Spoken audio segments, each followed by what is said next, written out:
Hey, scholars of the Filmarillion, welcome back to Miku's Crackhouse. This is episode 109. I'm your host, as always, Sam Kingma, and joining me is my best friend and co-host, Myles J. Myles, what's going on this week, dude? Well, Sam, I have a new enemy. And it's been a long time since I've had a new enemy. But I found one, Sam. I found one. Okay? Okay. So, I was using a VPN, and I switched my VPN address. Just wanted faster internet. You know, the area that I was set up with was a little slow for my taste. Yeah, so, North Korea was a little rough at connection. Yeah, no, their internet's pretty bad over there. You think their human rights are bad? Their internet's even worse. Yeah. Ruh-roh. So, of course, you know, I want to log into Discord, do all that sort of stuff, but it says, hey man, this is coming from a different IP address. For security reasons, we're going to have you tap into one of these by identifying the following rabbits. Now, first of all, the rabbits that they showed me were not real-life pictures of rabbits. They were terrible CGI rabbits. Like, it was like, hire this man, terrible CGI, no shading. Unreal Engine 4 asset store. Destroy a Lobo. Lobo Destroyo. Lobo Destroyo, sorry. Lobo Destroyo. Fucking Hat in Time graphics. Haven't fucking thought about that game in years. That just popped into my head for no reason. Because I want to talk about another enemy that we both share, which is the Kickstarter platform 3D platformer. But yeah, I do hate that. I do hate those. So I'm clicking on these fucking untextured, unshaded ass rabbits, right? They're all like white rabbits, right? You know, just generic, like obviously easily identified bunnies. This is how they make sure I'm not a robot. But I get a little lazy, and there's one brown rabbit. After all these white rabbits, I go through 2 or 3 pages of white rabbits, right? And there's a brown rabbit. So I hit enter, realize too late that there's a brown rabbit. And despite the fact that I've clicked on 15 of 16 of the rabbits correctly, they're like, "Hey man, sorry, that's robot talk. Can you run that back?" Dude, I'm sorry, I've never had to play a fucking captcha that was this complicated, that required me to click on 16 different objects. I'm gonna guess it's a Discord thing, because Discord is full of actual furries, who half of them are actual pedophiles, and... So the security's got to be top notch. The security's got to be really good. All right, they don't want Jimmy to access the captcha to the Federal Reserve is less complicated than this. Dude, they don't want Jimmy Fuego and Johnny Mango coming into their room. Like, all right, the Discord mods, or not the Discord mods, the Discord owners, I guess. I don't know what you'd call them. The admins, admin. Yeah, the admins of the admins. First of all, they're all furries, and second of all, they're all creeps. I'm convinced that they're all, because I have heard whispers, to use a dated term, Chinese whispers, that they are against like lolicon and stuff, but cub porn is a-okay because that's what they like. I don't know how true this is, but I think it's really funny, and it's the most Crackhouse topic where it's like furries, they gotta look out for only themselves. Yep. Only what we like is okay. They only they only look out for themselves. They only care about themselves. Selfish people. Selfish people. Well, we all know my obsession with famed dog fucker Douglas Brian Spink. So this is just totally up my alley. This level of deviancy. Dougie B. Spinks. Dougie B. Spink. But all I could think, Sam, is like, if we fucking failed people in school because they got a 97 out of 100, they're like, sorry, you're a fucking robot. Gotta give you the... Like, it's like, what other test on this planet requires 100% accuracy to validate that you know, like, that you are what you are? Like, you can get 19 out of 20 on a fucking driver's test and get your driver's license. It's but fun fact, you don't even have to take the driver's test to get your driver's license nowadays. You just walk in and say you got your hours, and if you... Most of the days, they won't fucking test you. You have fun tip, anyone, if you're new to America. But meanwhile, it's like, if I don't get all 16 rabbits correctly, I guess if I don't pick all 16 rabbits and collect all 7 chaos emeralds, I'll never be able to break through the CAPTCHA. I guess I'm just not human enough to log into Discord. I'm just not. I just want to log into my not safe for work anime account. Is that too much to ask? Too much to ask? So yeah, my new enemy specifically is the Discord CAPTCHA. Because I get it. Other CAPTCHAs, you gotta do it. You just gotta do it. I understand that. But Discord CAPTCHA is like, yeah, can you find all 12 bicycles? Can you find all the boats? And it's like, I gotta sift through 16 Click boats. all photos where there's a bus. Yeah, and it's like and they always gotta trick you. It's like, again, like thinking back to school, like on tests they don't try and trick you. They don't try and trick you. No, objection. You did not. You lived on the East Coast when you went to high school, so you took the SAT and you did not take the ACT. The ACT, I which is the ACT. You're right. It does try and trick you. But the reading portion of the ACT, which is one of my fucking enemies, it can go to fucking hell. It's bullshit. It's total bullshit. Because they try to trick you because it's all about what's the most correct answer, which is the biggest pile of bullshit I've ever seen in my entire life. Yeah, for reading. Like that, it's one of the most subjective pastimes of all time. Like, every fucking clown who does video essays and who does, like, analysis will fucking prattle on about death of the author, death of the author, death of the author. Apparently the fucking ACTs disagree with that shit. Fucking the author's alive, and you're gonna say exactly what he said. Here's what fucking grinds my gears about the fucking ACT. I can't believe I'm talking about this on Crackhouse, but it's that kind of week. For the fucking ACT, so the ACT is a time test, remember, Myles? Yeah, it's a time test. Each section is timed. The reading portion is 20 minutes, which is nothing. It's the shortest amount of time for any of the categories. You got to answer 20 questions in 20 minutes, or at least when I took the test 8 years ago, Jesus Christ, it was like 20. You had to answer 20 questions in 20 minutes. And they have you have to, and there's 4 passages. There's 4, like half a page, like 1 column dedicated to the questions, 1 column dedicated to the passions. There's 4 passages worth of text. You have to sift through to try to find the fucking answer. To find the bus. And then, yeah, to find the literary bus in these fucking passages, and you have no time. I think the best part is that, yeah, like most, the SAT is like, you have to read something and then you have to write an essay about it, whereas the ACT is, like, the ACT is literally the South Park episode about ADHD, where they force Stan to listen to the entirety of The Great Gatsby and then ask him what question Daisy's dress was. In like, or what color Daisy's dress was in like chapter 11 or whatever, and he's like, I don't know. They're like, yep, your son has ADHD. Yeah, dude, it's so bad. And because here's the deal, dude, the whole ACT is fucked because the ACT has a writing portion, but optionally, like, you can choose to just not fucking do the writing portion of the test. The writing portion unlocks the secret ending, though. And then there are all these scam classes. There are all these scam classes that are like trying to be like, oh, if you pay us like $400, you can send your kid to this program at 7 p.m. at the high school in the middle of the week that he's not gonna want to fucking go to learn.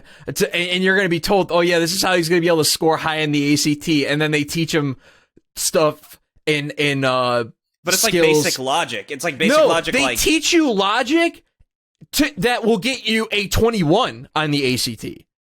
Like, they will which is the national average, by the way. So if you're dumb, if you're not good at test taking, then these classes are actually good. But if you're a good student, they're a horrible waste of time and money. I did unusually well on the ACT. Like, unusually well. Because my SAT score was probably slightly above average. It was fine. It was okay. But I got a fucking 29 on the ACT. Like, dude, everyone did better than me on the fucking ACT because I'd flop at reading, dude.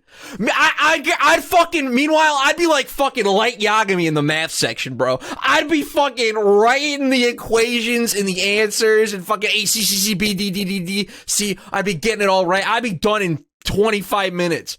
And then I just have to sit that one's there. 45 minutes. Yeah, that it's one's a 45 hour. minute. No, it's an hour. So it's doubly worse.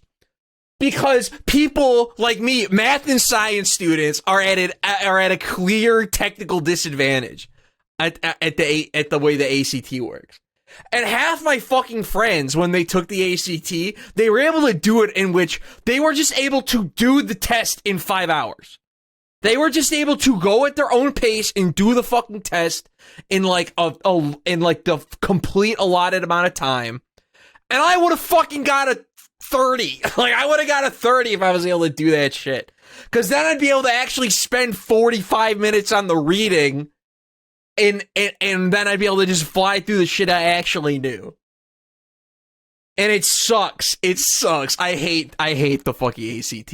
It's lame. It's loser shit. Don't take it.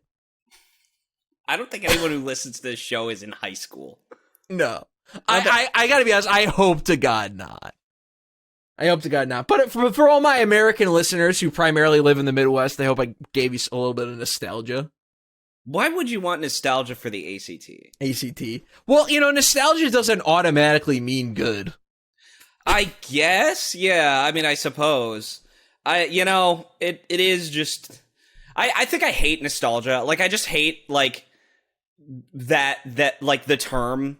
Because, yeah, I am nostalgic I am nostalgic for things. I think my problem is just that, like, whenever people talk about nostalgia, it's always, like, it's a great get-out-of-jail-free card for both things that suck and things that are great that people don't like.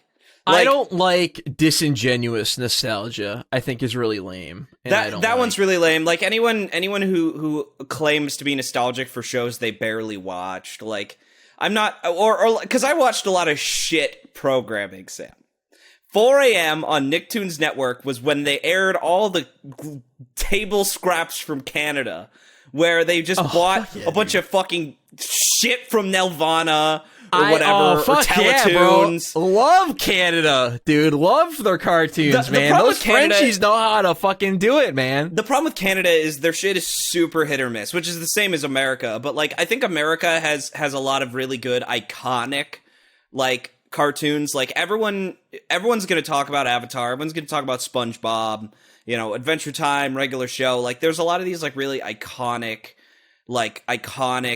original IP shows, whereas a lot of Canadian shows are based on books or based on like a lot of it is live action shows that become cartoons.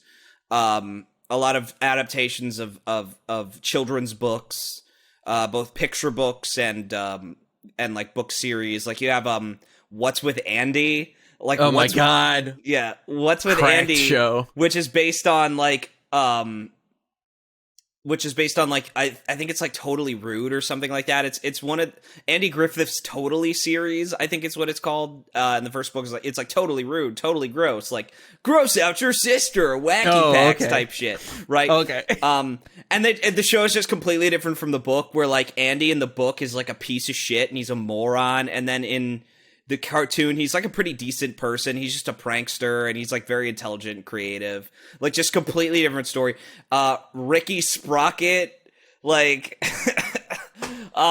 Edgar and Ellen, just all these shows that like I could just rattle off where these mean nothing to no one, because no one has any Cornelia and Bernie, like no one has any love for... And it's like, because usually if you were to like see a photo of one of those shows or whatever, you maybe hear the theme song, it would be like heroin. You'd get a shot of nostalgia and it'd feel good for a second, but if you actually sat down and probably watched like a full episode, you'd be like, oh, bro. Like that's how I feel. Like if you just like played like the theme song to like Atomic Betty or something. Atomic Betty's that's a famous Canadian one.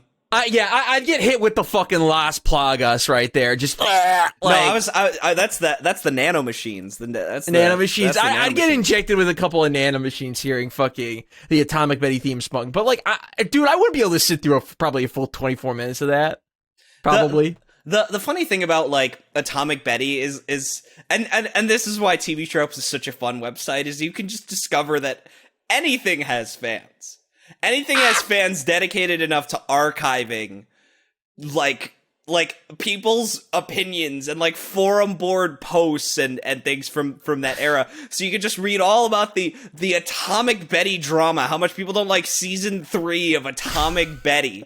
You could just observe a bunch of freaks. Yeah, that shit's awesome. Their opinions. It's great. It's so great. Because, like, I'm like that. Like, I have my opinions on, like, I think that season 1 of Gordimer Gibbons' Life on Normal Street is better than season 2, even though season 2 has 3 of the best episodes of the entire series. Just on the whole, season 1 is better shot. It's more cohesive. It's got less obligatory elements. Like, I can talk to you all day about the difference between season 1 and season 2 of Gordimer Gibbons' Life on Normal Street, which is a show that in 10 years will be even more forgotten than it already is, much like What's with Andy or The Weird Years or The Cramp Twins. Oh, I remember the Cramp Twins. Yeah, no, now I you're do speaking my language. God, those kids were weird as fuck. I hated it, dude. I hated most of these fucking shows. It sucked. It sucked. All these fucking shows sucked because they were just like, they were written by again, like The Feet People versus Nickelodeon. It was written by a bunch of like adults who don't actually know what kids think is like funny, like really entertaining. They just kind of know like the stock like cartoon scenarios. Like, okay, well, someone gets detention at the end of the episode. You know, it's like, I don't know. Like, again, I talk a lot about the comedy shot Ned's Declassified when they're trying to convince Feynman's parents that the school is good, and there's just this hallway shot of pure chaos. Yeah, like that's funny because like an adult with an adult brain was like, all right, we got staging. What are some relatively funny gags that we can just put in this 10-second shot? Give it some funny music. Whereas like an episode of like Teacher's Pet will just be like the most like generic beat for beat like literally like Chat GPT. I can go, hey, write me an episode of Teacher's Pet. Dude, can you believe that Teacher's Pet got a theatrical film? That movie, in the 2000s? That movie, by the way, is very good. It's not like great, but it's very good because what the fuck is the plot? The plot is, I mean, the plot is literally Pinocchio, but like it's like a parody of every Disney movie ever. Like it's like a biting the hand movie because it's a Disney IP. But like it's like parodying Disney movies. So they go on like a magical journey to Florida. They go on a magical journey to Florida. It's part of their vacation. And Scott the dog, Spot, hears that... Spot the Woz hears that there is someone who can turn him into a human. He believes it's the Blue Fairy, but it's actually a mad scientist with like a crocodile or an alligator and like a crow. Like, and they both talk. And Jolly and Pretty Bird and Spot all become humans. But the thing is, so Spot wants to be a boy, but Spot turns into a 40-year-old man. And then Leonard's mom falls in love with him. And so the plot is that Scott might become Leonard's dad. And it's like every musical trope that they can get is in there. And then the songs are actually really good because, first of all, fucking Nathan Lane is Spot the dog. And Nathan Lane, for anyone who doesn't know, is like a massive Broadway star. He plays Timon in The Lion King. John Tron's voice that he does is based on Nathan Lane. Oh, okay.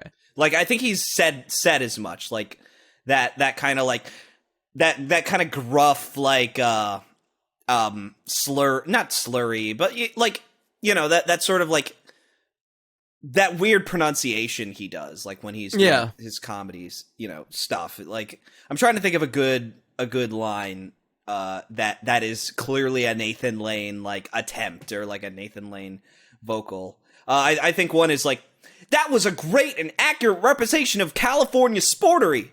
if you suck, like that's a really good Nathan Lane the just moment. He's that whole movie is very good. It's just funny. What are some of your favorite like cartoon TV series to movies? I love a Goofy movie. I've never seen an extremely Goofy movie, but I love a Goofy movie. No, I've never seen it.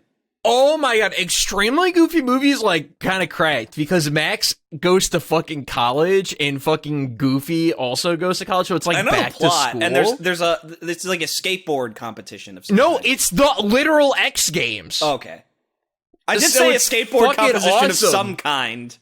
I'm technically It's the literal right. X because it's a Disney movie. Like ESPN is like in the film. Yeah, that makes sense. It's kind of cool, dude. That film's kind of sick. I would love to watch that. I mean, because I was big into like okay. I mean, I think I've talked about Rugrats in Paris. That's like we've like talked about that. Top 20 movie of all time, as far as I'm concerned. That's one of the best films ever made. Great cinema. That's a good one. We've talked about that. I mean, that's the thing. A lot of these like movies, these cartoon movies, are not great. I think the Rugrats movies, other than Rugrats Go Wild, which is just shit, it's actually fucking dog shit, are very good. You're telling me the crossover movie is not a good idea? Well, the problem is that it's a crossover with a bad show. It's a crossover with a terrible idea for a show. I've heard that Teen Titans Go to the Movies is pretty good. Okay. Yeah! There we go. Got it. Oh, fuck. Hold on. Okay, we got him. That brings me actually into the next topic that I want to talk about, killing this spider. Because I've been playing so much Stranger of Paradise, Final Fantasy Origins. Yes. I like the game even more now on a third, because I did a second playthrough. I didn't finish it. This was like, shortly after I finished it, I was like, I'm gonna do hard mode, and I couldn't do hard mode. So this time, hard mode or chaos mode? Sorry, hardcore mode. I didn't do chaos mode because I don't like the idea of a new game plus. But while I'm playing through hard mode, I'm like, chaos mode's gonna be it. Because chaos mode is a roll it back, but you get to keep all your best weapons and you get your best armor. So it is like the Final Fantasy VII Remake hard mode. I'm calling it now. Square Enix got some of the best hard modes in the game. Like those guys know how to make a hard mode that's not just a numbers tweak. It's like an actual transformation of the game. Because Final Fantasy VII Remake's hard mode is, you do it at your current level, so it's a new game plus, but you can't use healing items. You can't restore MP unless you finish the chapter. So you're on a limited MP budget for the entire chapter, and you can only heal at benches, like specific rest stops. And it's like fucking intense, and it's great. Like, your strategy game's gotta be A+ if you want to get through it. It is so good. It is so fucking good, and it's balanced around you being at max level, so it's like, it's a pure skill test. You're not gonna number fudge your way through this. You gotta be good, and you gotta know the game. And like, Stranger of Paradise is more of an RPG than I think either of us might even have realized the first time. The amount of numbers game in that game is actually so fucking sick. Like, I have gotten, so first of all, I metagame the shit out of the job trees. I only went for the basic jobs, I only went for the attack modifier, so, whatever can be on your R2 button, and the combo, and like anything that would get me to the next job. So, like, by the time that I was at, like, the Reflin Marsh, I already had, like, Tyrant, or something crazy like that. Like, I think I got Tyrant first. Probably even before I got Breaker before Tiamat, which is a brilliant move, because the second phase you have to break Tiamat to defeat her, otherwise you can't do anything like to that boss. She'll just keep respawning, so you have to break her. And so if you get Breaker and with Zantetsuken, and especially if you use Zantetsuken with Reinforcement, because Reinforcement doubles the speed of your charge, and then you use Haste on top of it, it's like, you're fucking breaking everything. You're breaking 2 Electric Boogaloo up in this fucking air castle. And so like that's when you also get into the job affinity armors, where you start prioritizing not the best and highest level armor, but the armor with the best job affinity for whatever you're doing. And like I'm playing with some major different weapons, so I'm still a sword and shield guy. I like how fast it is. I like that it's got an offensive and defensive option. I love the fact that any leap based attack dodges the enemy, which is fucking awesome, and half of the fucking attacks on Sword and Shield take Jack into the air, so you could use it as a dodge and an offensive attack at the same time. But I'm getting a lot of mileage out of the axe. That was my favorite when I played. Axe is great, especially if you throw out Reinforcement, which charges it faster. And it's got some busted fucking R2 attacks, which is great. The two new weapons, there's the gun and the rod, the staff, and the gun. There's a gun, and the gun is basically like a Dark Souls magic, like that's like your easy mode weapon where like you get infinite bullets and you could stand back and fire at the enemy until they're dead. So that's your little easy mode option, but it's got some interesting abilities. It like one of its attacks has the ability to cancel unblockable moves if you use it. So when you see the red number, you just fucking mash R2 and you just cancel their unblockable move and then deal damage. Okay, it is easy mode. Yes, so but obviously you have to be fast enough to react to it. Some of those unblockables take a while, and you have to be at a point in your combo where you can use it. You can't be aiming down sights, so to speak. Because there is just like a lock-on version and a cursor version. So the cursor version, kind of an ADS style, like you use a reticle and you move it around. Okay. That's not what ADS is. I'm wrong. Anyways. ADS is aim down sights. Yeah, aim down sights. Where aim down sights literally removes the reticle. I'm wrong. Anyways. Yeah, like that's a really cool little option. And I'm using like all the advanced classes. The only thing is, I think Ninja sucks. Ninja's fucking pointless. Oh, I never fucked with Ninja. So you get 10 Ninja Scrolls, which you think... Oh, yeah, I never used that one. I never used that one. And the problem is that, like, everything costs so fucking much with the Ninja Scrolls, and you have to, like... They're charges, you restore them on rest. So, and then none of them do appreciable damage anyway, as far as I'm concerned. Yeah, not a good class. But a lot of the other classes are really fun. Like, I'd say 90%, yeah. Yeah, Assassin's interesting. The problem is that, positionally, like, the only one that can make great use of Assassin is the dual daggers.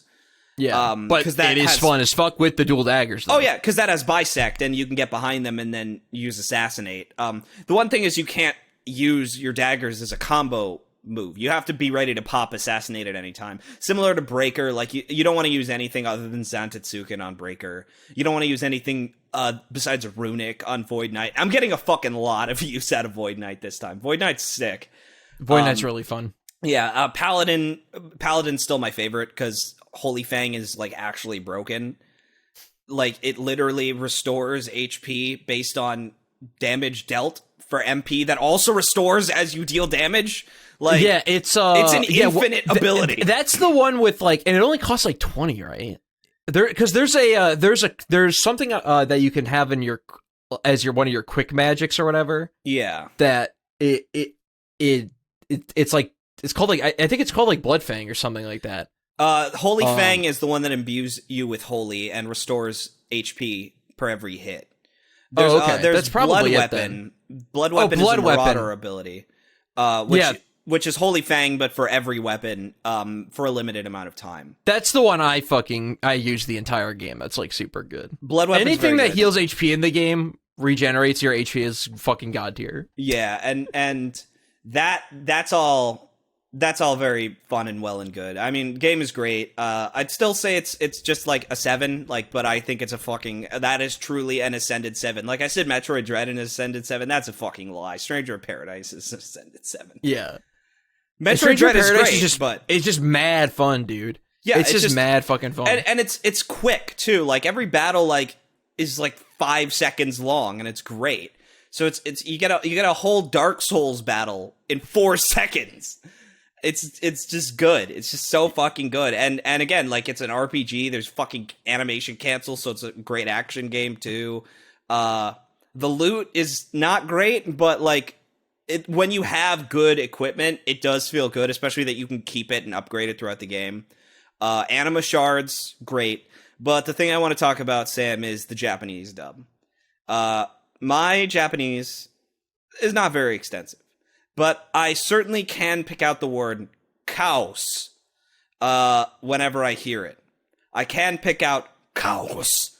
And I think the reason that chaos is such a meme is that in the English or in the Japanese dub of the game, the elemental fiends and all these things are just called like the chaos fiends or something. They say chaos so fucking much in the Japanese dub, and you look at the subtitles and you can tell the English translators are trying to cut the word chaos as often as humanly possible from the script. And so like for as much of a meme as like chaos has become, it could have been so much worse. Is what I learned. Like the word chaos is just in every fucking line. It's got multi-purpose use, and by golly, is the Stranger in Paradise Japanese dub going to use it in every single way possible. Every single opportunity they have. But that game, the funny thing about that game, there's so many funny things about that game, because it could be the easiest premise of all time. Like it really should be the most straightforward, simple idea. Like, you don't even necessarily need a party to do it. It's the story of the legendary knight Garland. And you theme it after Final Fantasy 1. He's running around rolling green hills and you know, caves and tombs, and he goes to the sunken castle. Like, maybe he's going through his whole Four Fiends journey, right? Or maybe it's an original story. Maybe, you know, he's got to stop a dragon or something. I don't know. Like it could be the easiest, and it's his descent into villainy, his descent into becoming Garland. Like, it should be the easiest story in the world if you're going to do, okay, action game starring Garland. It's going to be Garland's origin story. And they said, no, let's not do the obvious thing, and let's make the most insane possible story we can. It's going to involve a footnote in the original Final Fantasy, and we're going to turn them into villains. And then it's going to be about, I mean, and this makes sense, Final Fantasy 1's about time loops, but it's going to be about a decades-long recurring time loop in which our protagonists have lived and died repeatedly, like Nier Automata. And also, we're just not going to pick an aesthetic. Our aesthetic is just going to be whatever we want. So our characters are just going to wear, our characters are just going to wear rave outfits in the middle of a pirate ship, medieval castle. Yeah, in the middle of a medieval castle. Like we're gonna have neon light fixtures in this medieval castle, and then you're gonna go outside and there's gonna be an actual battlement made out of Magitech, but everything else is stone. Our weapons are gonna look like shit. The outfits are gonna look even worse. Your characters will never look good no matter what you put them in. And the story will end with a very angry man yelling at the sky.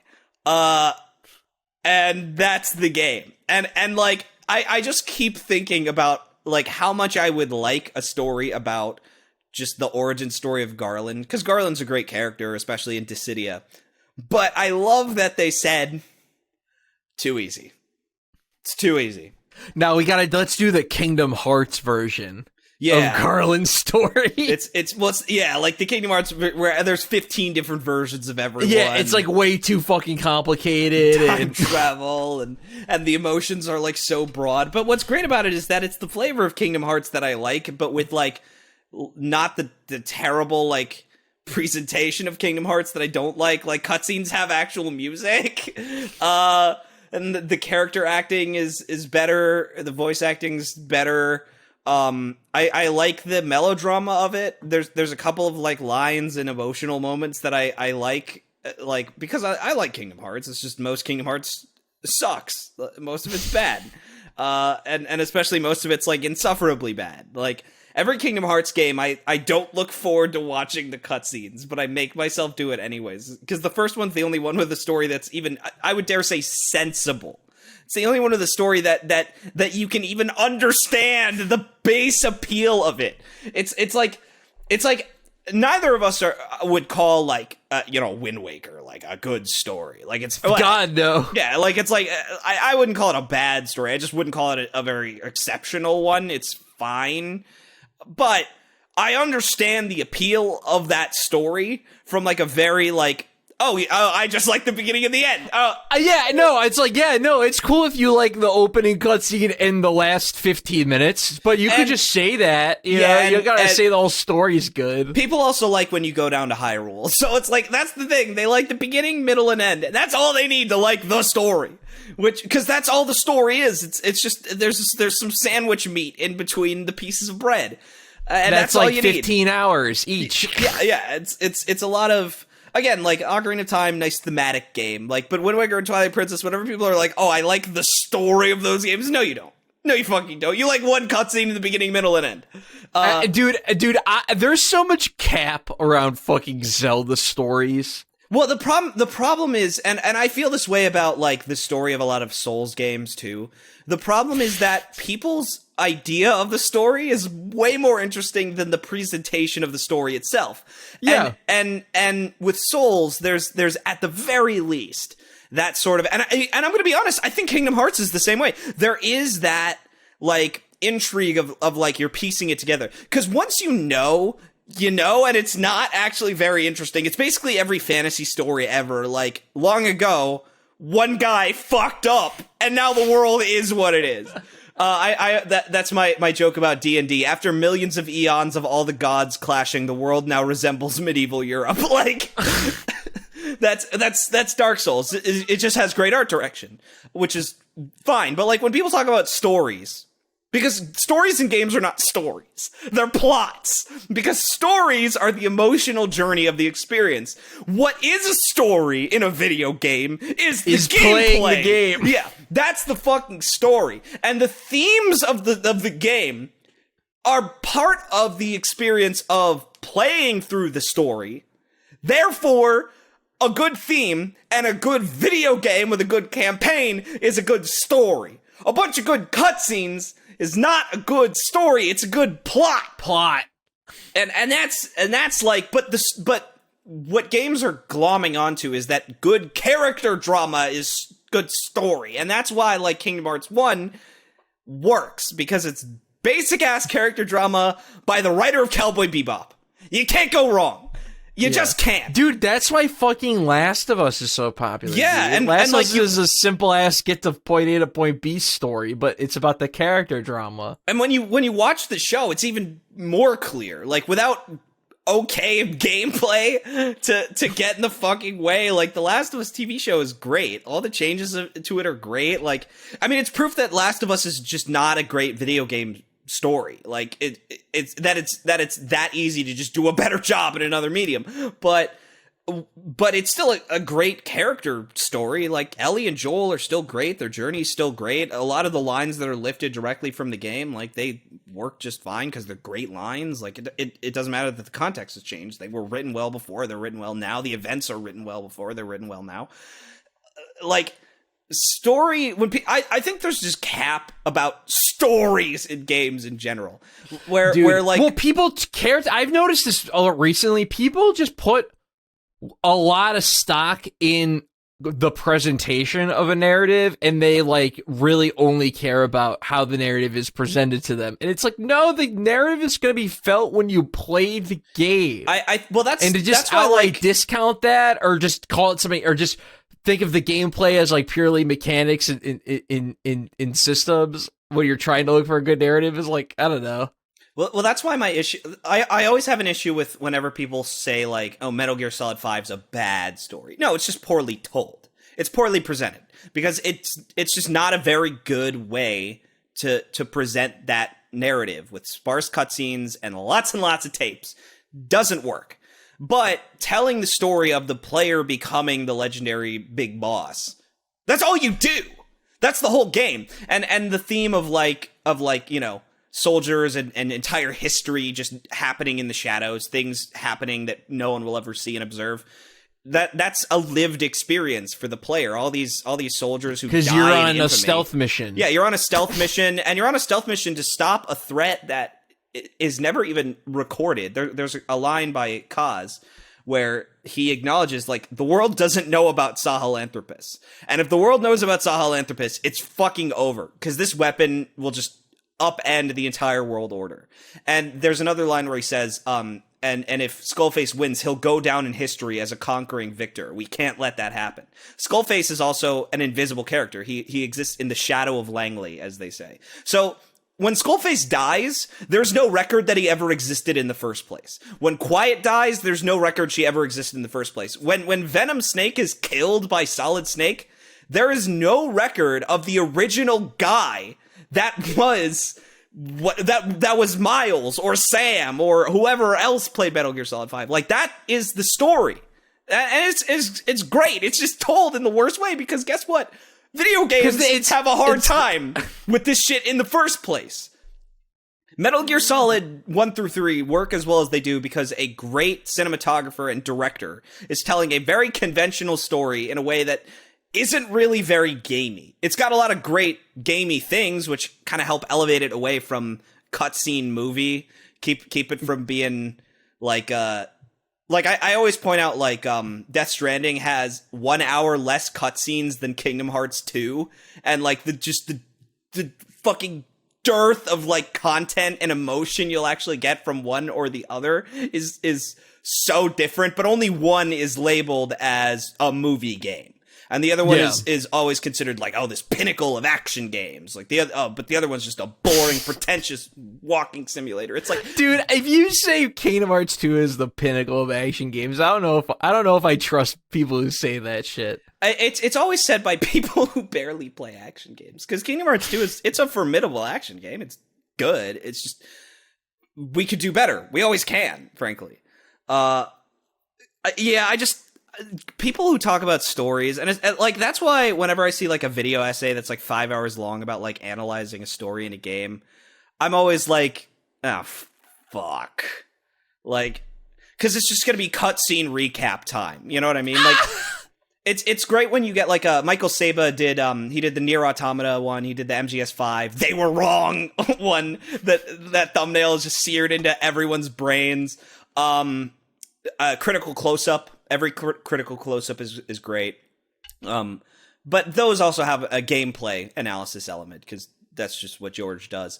But a lot of these, like the fucking the Klemps analysis is just a recap of the cutscenes. It's like a nostalgia critic video for games. Where Yeah. Where and that's fine if you like that, but he calls them an analysis, and it's like, oh shit. I tried watching the Austin McConnell, like, Harry Potter ripoff movies video, and, like, I never realized how, like, boring people just recapping the plot is when you're not Red Letter Media. Yeah, no, there's quite a lot of, honestly, like, a good chunk of YouTube content is just recapping the plot. Yeah. It's recap time. I mean, Will Smith, it's recap time. God, this fucking episode's been a recap time with how many fucking topics we've fucking re-trudged through that we've already talked about on the show before. But you know what? I think this is a little bit of a refinement, because we're actually talking about them in a way that's good for once. Oh, okay. Yeah, that's everything before it was bad. Yeah, all of them were bad because they're the old. Show's good. Yep. I was about to say the same thing. God damn it! I'm like, the show's good now because it's new. Let's say you stop to ask for directions. How would you know? How would you know? Are they correct because we're in the past, because they're, dare I say it, old? Oh man, I haven't thought about that video in I think about it constantly. 2 years. That should have been on the podcast, because this was a Skype call we were on when I showed you this video. I don't think we were on Discord quite yet. I showed you this video and you just got so mad because you're like, there's no such thing as old directions. That should have been an episode of this piece of shit show. God, that video is so good. That video is like, dude, that's in the, like, I don't know, that's Myles, in the pantheon. That's in the pantheon, but like, let me ask you, because I just realized, The other day, I stumbled upon a very weirdly titled YouTube video that has a Jet Set Radio Future box art as the thumbnail, and it's just a random drum and bass song, and I'm like, this shit is fucking awesome, but it only has 843 views, and I'm like, man, I'm one of the lucky few that, like... I have an answer for this. I know what you're going to ask, and I have an answer for this. It's a Roblox video called Freedom Ain't Free, in which someone who is a Roblox, but he's like an Angry Birds head guy. He goes into a furry / animal RP server with a machine gun and just starts shooting everyone. And it's set to not Ode to Joy. What's that? 1812. 1812, yeah. Overture of Overture of 1812, yes. Where they use actual cannons. And it's just him fucking shooting up a bunch of, like, innocent RPers. At one point, he holds someone at gunpoint and asks them what came first, Ranch or Cool Ranch? And he forces them to answer under duress, and when they answer correctly with Ranch, he murders them. And at one point, don't come to Roblox High School tomorrow. One point, he hides among the other lions because there are a bunch of lions. He just fucking pulls out his gun while as a lion and starts shooting them, and everyone reacts like you actually would to a mass shooting, where people are like, "They're shooting, run!" Like they're actually all scared for their lives. It's probably at this point it's probably got like 2,000 views. Like, but when I found it, it had like 800, 900 views, right? Like, yeah, that shit's the best, dude. I love stumbling upon a fucking meme nobody's fucking seen. I think I gotta be honest with you, Sam. I think I hate most memes. Damn. I think I just hate. Well, you hate most of everything. Yes, very true. I'm mostly ambivalent to most everything. I think I just hate things conceptually. It's you don't like games, you like the medium. Yeah. But like, I think I just hate most memes because it's easy automatic for unfunny people. It's comedy on easy automatic. Like, but the ability to use a meme and to truly like craft and create a meme is a skill. And yes, a lot of people lack the skill, but they think if they just make the meme, it's gonna be good inherently, and it's not. I find most memes inoffensive at worst. I think it's only annoying because like especially in like Discord servers or like certain Twitter circles, like there are just some people who have no personality other than like post same gift number 118 into conversation. Yeah, because I'm a majority of my meme seeing is done on Reddit nowadays, and Reddit of course has its fair share of garbage, trash. Well, when you say my meme is on Reddit, you mean my memes are on OK Buddy Retard? Yes. Oh my god. Well, the memes I actually like enough to share with people are on OK Buddy Retard, which it just is my That's your go-to, dude. I love it. It's my fucking go-to. Because most like other meme servers I follow are fucking they're just garbage. Well, it's not funny. The problem is that a lot of memes are just like, again, sheer force of will. Like, you remember the soccer game title? That was like roll Danilo Seke. Yeah, that one. Yeah, like that's like funny. The actual title itself is funny, and we're guilty because we made one.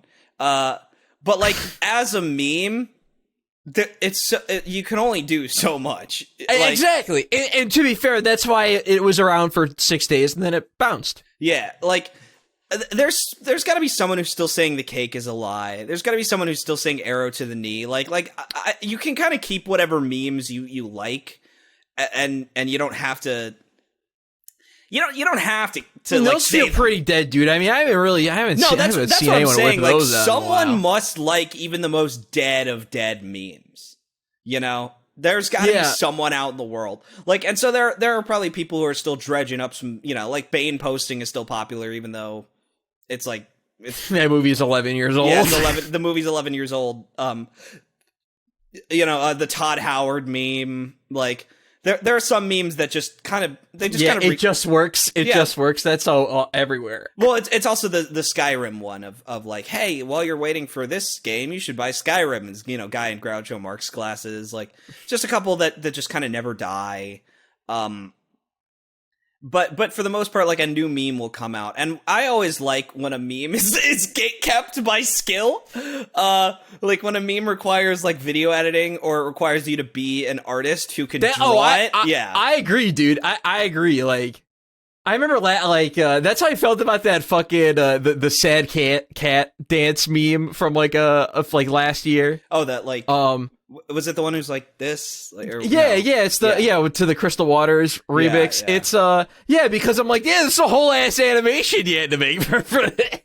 I think the lowest effort one that I can appreciate is Trumpet Boy, where like you just go into Photoshop and you start stretching them because you still have to sync it to the music. You still it's a different kind of art. It's a different kind of technique. You have to know your pivot points, and you have to have good enough comedic timing and good enough like control over a mouse. Like it's fine, that one's not bad. In fact, I would say it's great when it's great. Like when the music is right, it's great.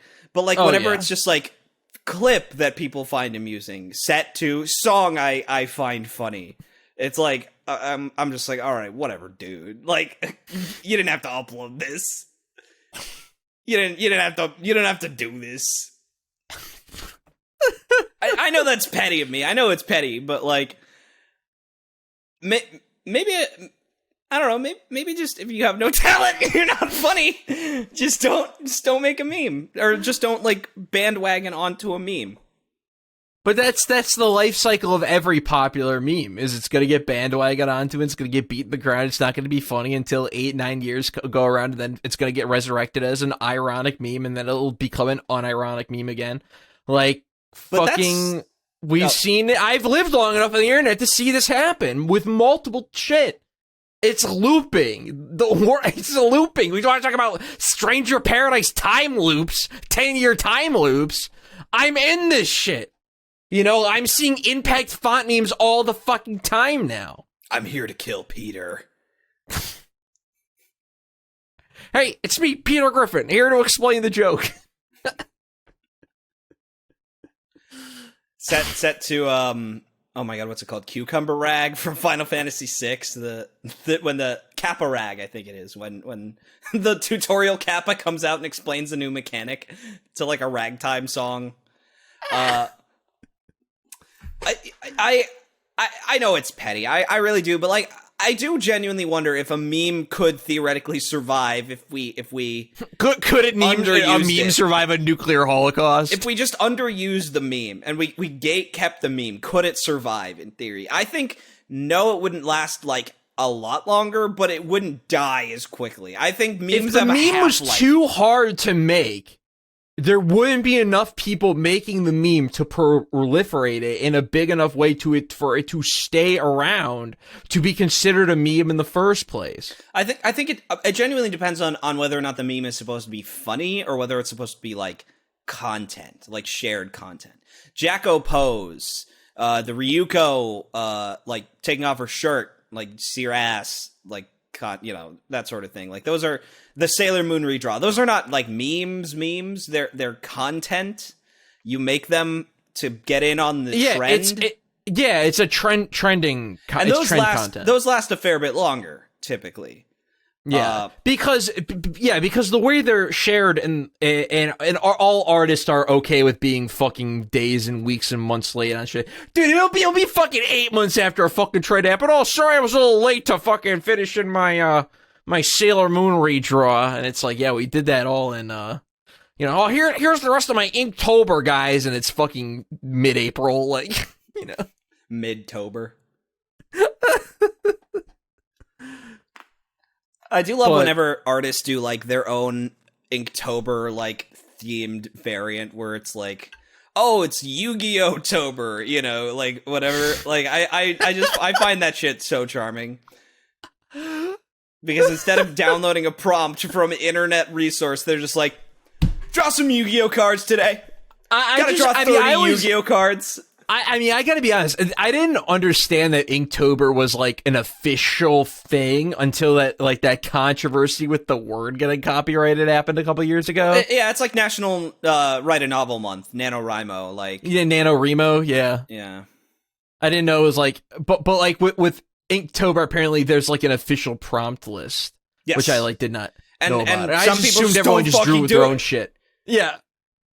People draw their own shit, or they have their own prompts that they that they use. Some people make their own prompts, or they ask their like followers for prompts. Like a lot of porn artists like to do that, where they'll ask followers for prompts, and people type their fetishes, and then you get your titty feet pic or whatever. I mean, it's a fun idea, and it's great for the challenge engagement. It's great for engagement, and the challenge of making daily content is really unique and interesting. I remember I tried to do that a couple years ago. I tried to make a video every day in June, and it was an interesting experience. Kind of a failed experiment in the end. I didn't end up completing it, but we got Dr. Distortion out of it. Yes, which is a masterful video that isn't funny, but is. It's like in the room of video. Yes, it's... No, because The Room is funny. I'm trying to think of something that isn't funny, but is. Like, 'cause this happens, Yeah, where it's like something is so unfunny that it just like... It just breaks your brain. I feel this way about...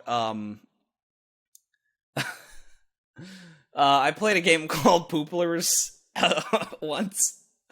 It was a shovelware piece of shit. Pooplers. It was a shovelware piece of shit game. Shovelware indeed. Yeah, on shoveling poop. shoveling shit. shoveling pooplers. It was on Switch, like just one of these like What, it was on Switch? One of these dumpster games that you could just get it got on Switch. Switch? I didn't get it. My buddy Dan got it. Man, dude, they let anything on that fucking platform. Whatever beefs up the fucking storefront, dude. It's no different than Steam. You just let it exist. So well, if you beef it up too much, you get backed up with pooplers. You're having a ball with pooplers, aren't you? Yeah. Dude. So some amazing footnotes. I love my toilet humor, dude. What can I say? Dude, same here. That's why we do it on this fucking show half the time. Some amazing footnotes about pooplers. You play some fun poopler facts. some poopler trivia, if you will. Welcome to Watch Mojo's Top 10 Poopler Facts. Blame it on Jorge's Top 15 poopler lore bits. Number 8. The red poopler. It does 1.3 times damage than the blue and yellow pooplers. So poopler is it's like the crayon drawing game from Mario Party, but with like Splatoon rules where you got to cover as much of the floor in your respective color of poop trail as possible. You pick one of the babies, one of 4 babies, and then you customize them. And the babies have straight up racist caricature options. You can get a sedge hat with like bucktooth Asian mouth and actual squint eye face, and you can just make the most racist looking baby in pooplers. And what's bizarre is it's the only racist caricature in the game. They chose Asian as the acceptable target. There's not like a bamboozled ass fucking minstrel show character. Like there's not there's not like a sexy Spaniard. They were very, very particular about getting long Myles, dong in the game. Where was the Kotaku and Polygon outrage articles about pooplers, dude? They were too busy complaining. First of all, one of my favorite Polygon bruh moments was in 2014, they gave Bayonetta a 7.5 for being too sexualized. And then in 2023, they said that Cereza and the Lost Demon wasn't sexually empowering enough. And I was like, dude, Polygon shifts hands so much. It's like, I'm sorry that this game about a 13-year-old isn't sexually empowering enough for you, journalist. But so you can, they singled out Asian people for their racist Pooplers character. And Pooplers is a game that has like all sorts of generic like bullshit program in an afternoon modes. It looks like the Home Alone PS2 game that JonTron talks about, like graphically, on 9th generation hardware. And it has like a horde mode, or a tower defense mode. It's got a horde mode? Yes, but you just fight zombies. You gotta fight piss droplets? No, you just fight zombies. It's like completely like they just gave up on the themes where they're just like, we gotta have content in Pooplers. Gotta fight little toilet it's just paper zombies. There's no toilet things outside of the main Pooplers mode, which is the turf war mode. And when we began the Pooplers turf war mode, it was me and two other friends and a CPU as the fourth slot, right? They broke out the stock fart sound effects for when you're just running around pooping. I can't believe they broke out Fart 2. They broke out Fart 2. They broke out Fart 5. They broke out Airy Fart 4. They broke out Bassy Fart 2. Yeah, Bassy Fart 3. Yeah.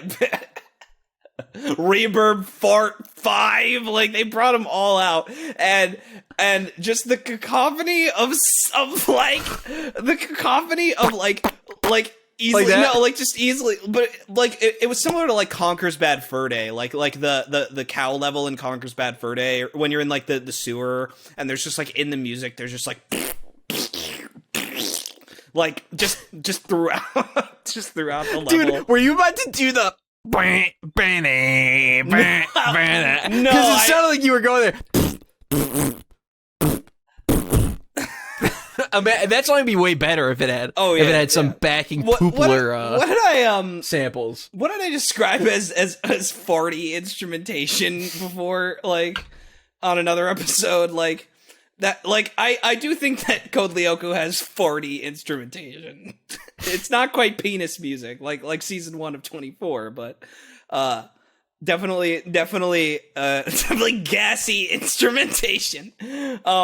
But like just the cacophony of like stock internet downloaded fart sounds like layered over each other with no cohesion and pure chaos as these horribly animated babies just crawl around a horribly animated room on it's an overhead layout of a house, like door kickers. But you know, like Hotline Miami. Yeah, like Hotline Miami.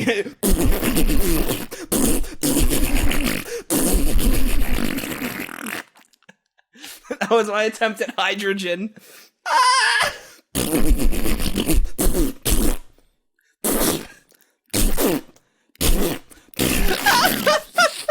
The best part is you can tell what song that is. Crystals by Moon, dude. Like, but the first time I heard that, I'm finally gonna wrap this thought up. Just the visuals and the aggressive soundscape. I actually started keeling over laughing. I was crying. I couldn't see out of my puffy ass eyes because there were tears falling from my eyeballs because I was just overwhelmed by how not funny the game was. Dude, I gotta be honest. I am completely weak to the knees to cacophonous audio. Oh, me too. It can be anything. Like there recently, I watched this fucking one of the greatest YouTube shorts of all time, which is, have you seen the rhythm game A Dance of Fire and Ice? No. I can guess what it is. It's kind of like an Osu like style PC rhythm game, but it's all on the keyboard, and it's fucking pretty crazy. And there's this like 20-second version of someone playing World's Smallest Violin by AGR, but it progressively gets faster and like it basically becomes 16 beats, like 32 beats a second, and it's just as like the playing over the song. And I'm just like, this is awesome. What always gets me... I watched it like 40 times. What always gets me, too, is Guitar Hero charts for just, like, audio. Yeah. Like, it's the same shit. It's the same shit. where just the there is something thing. really funny about seeing the buttons get pressed to nonsense, right? And then the noise you hear is just... Yeah. like... I find something so funny about like the actual literal audio that you hear when someone is playing a rhythm game, just like the tapping or whatever, the clicking of buttons. I just think is so unbelievably funny. Yeah, have you seen where people play like Osu, but it's to like memes? Like, there's this great meme of someone doing the Family Guy skit where they're both farting in the toilet. And they're doing the Osu to all the fart Michael sounds. Moore, the Michael Moore episode. Yeah. I watched so much Family Guy as a teen that like it's like Family Guy and South Park. You can name any episode. I haven't seen it in 10 years, but I'll remember it if you tell me. Same. I rewatched the first like season and a half of Family Guy like not too long ago. That was fucking nostalgic. You want to talk about nostalgic content? It was good as shit, dude. I really liked it. Family Guy is just so important to like my humor. Like I think it was important to everyone's humor. Like our age growing up, like everyone watched Family Guy, and I definitely think it had an impact on how unfunny we are now, which is great. I like I like the nostalgia factor of like when that show was clearly animated on like cells, as opposed to the weird digital whatever they're doing now. Yeah. The definitely like I don't know. I thought the early seasons got a good look. Also, the early season, especially season 1 of Family Guy, is like actually about the Family Guy element of the fucking show, like about being a family guy. I read that there's an episode where Chris, Stewie, and Brian have to make a Kickstarter movie, and I'm just like, oh, that's all right. That's where we are. On this show, yeah, it's like when the Simpsons like did Simpsons a Harlem Shake. now. Yeah, it's just like I just see it, and I just see new Simpsons, and I'm like, what the fuck is going on here? What the fuck? What are we doing? Just let it end, man. Just let it die. You know. They won't. 51 said, "Let it die." Yeah. Oh man, shit fucking sucks. But yeah. What else is going on this week? Oh, I gotta carry the whole show. Okay. I got some. I don't know. I'm interested. I went to the arcade this week. I went to the United States' biggest arcade. And I guess I had a fun reels. I played a couple of heaters here. I want to just name off a few arcade heaters that you might not know about. I played this game from Konami called Ninja Spirits.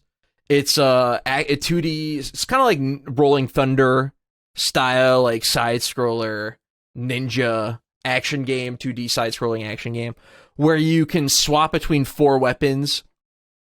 You could swap between a like regular katana, ninja stars, a grappling hook, and dynamite.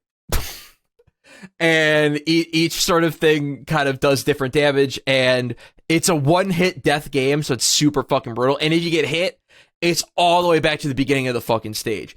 But it's got like a sort of, it's got some Gradius energy, where depending on what weapon you have currently equipped, when you pick up a power-up, it'll like level up the weapon, so your sword will be able to have way more range. And then you'll get like a clone that follows your movements exactly like 1 second, or like, you know, like 60 frames in the past. So if you jump up in the air and then land, you can like set yourself up to where you have your character sitting here and then your actual person sitting on the bottom, and then you start slashing away, and both characters start slashing at a fucking huge wall of protection. And then when you get really powerful, it's very fun, and you get really in the zone. And I thought that game was sick, and I wanted to mention it.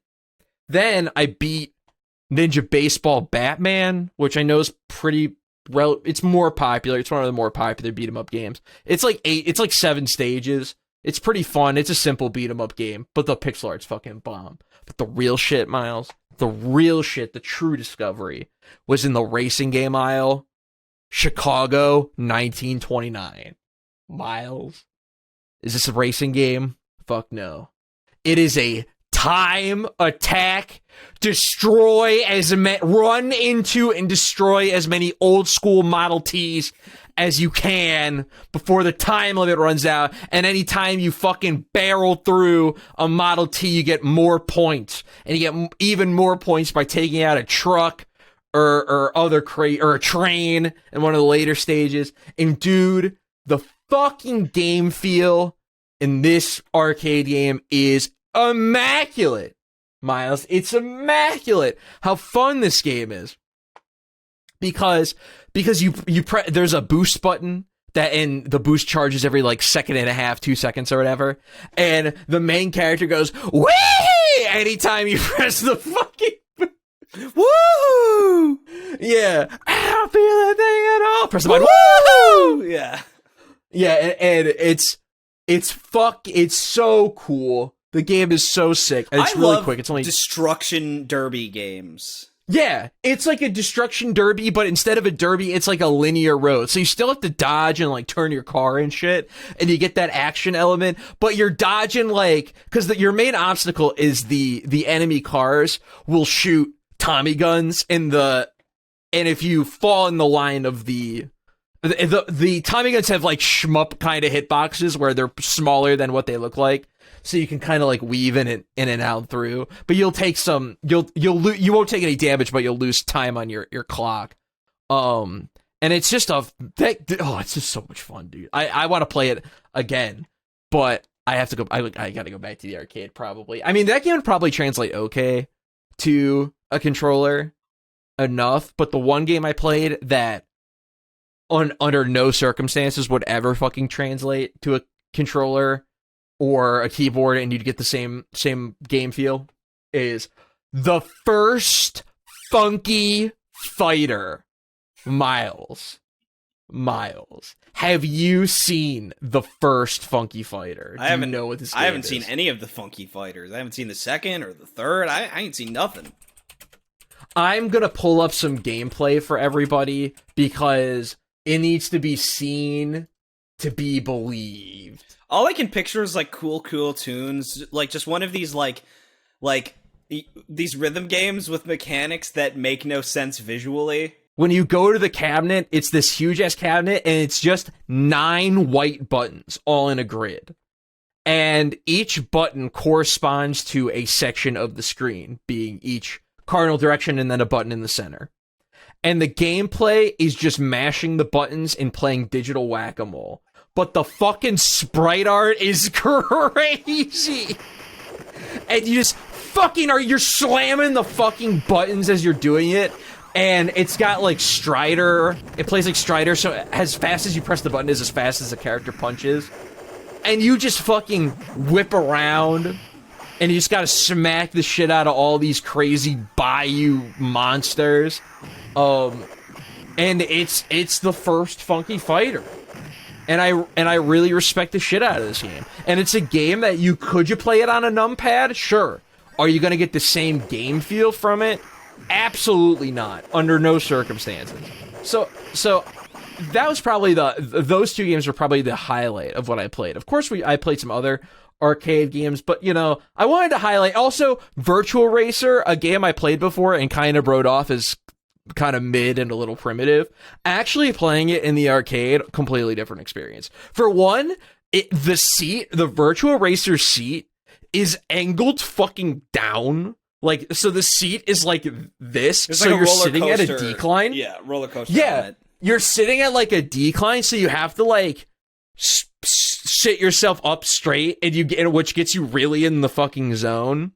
And actually, like downshifting and shifting the F1 car. Yeah, it's way smoother and much more fucking fun and impactful to do on the arcade cabinet when you're actually physically turning the fucking wheel. I love the fact that Japan is like heavily influenced by F1 racing. Did you know the active turn battle system from Final Fantasy IV onward was inspired by Formula 1 racing?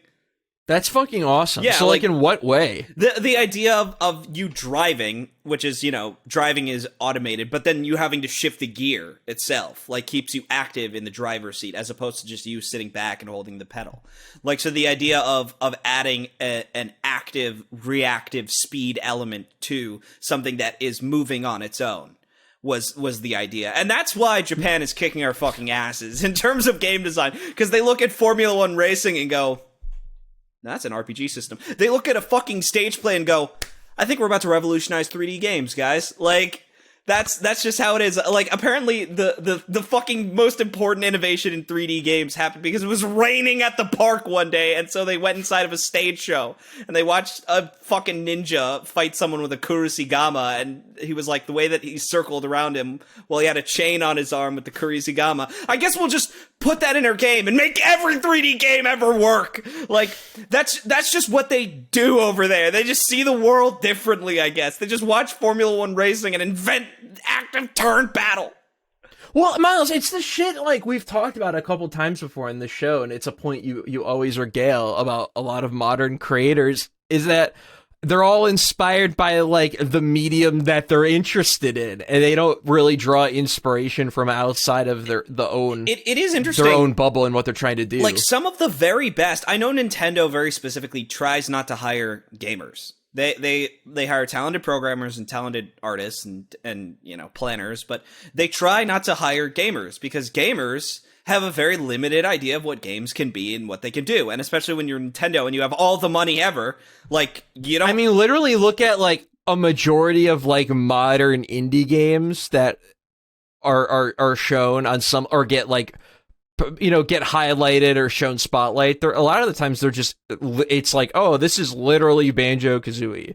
This is just literally Metroid. This is literally Castlevania. Yeah, I brought up the fact that every person's solution to fusion to weapon breaking is just get rid of it, give players an unbreakable weapon that has, like, minuscule damage, add some sort of crafting, like all the solutions you've seen before. No one else could have come up with Fusion, probably because Fusion is a severely advanced system that is hard to imagine from the ground up. Like if you're thinking about, like, simple fixes, which is what people who would want to fix durability would want, they would think, okay, what's an economic fix? Nintendo's like, we're not doing economic. We have all the money ever, you guys. Like, let's just make the most, like, interactive possible. Everything interacts with everything system that we can. Like, and that's... It's not, like, a problem. I think it's not an issue of perspective sometimes so much as an issue of a lot of programmers know their limits, right? They know what they can get away with and they know what they can do at their level of skill. I think the problem comes with the planning aspect of it.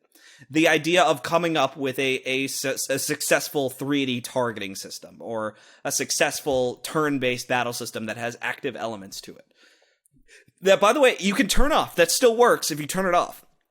It just has a turn order, a shuffled turn order, like classic Final Fantasy. It's their inability to kind of, like, see the world and say, hey, what if we abstracted that into something else? Which actually brings me to mini golf.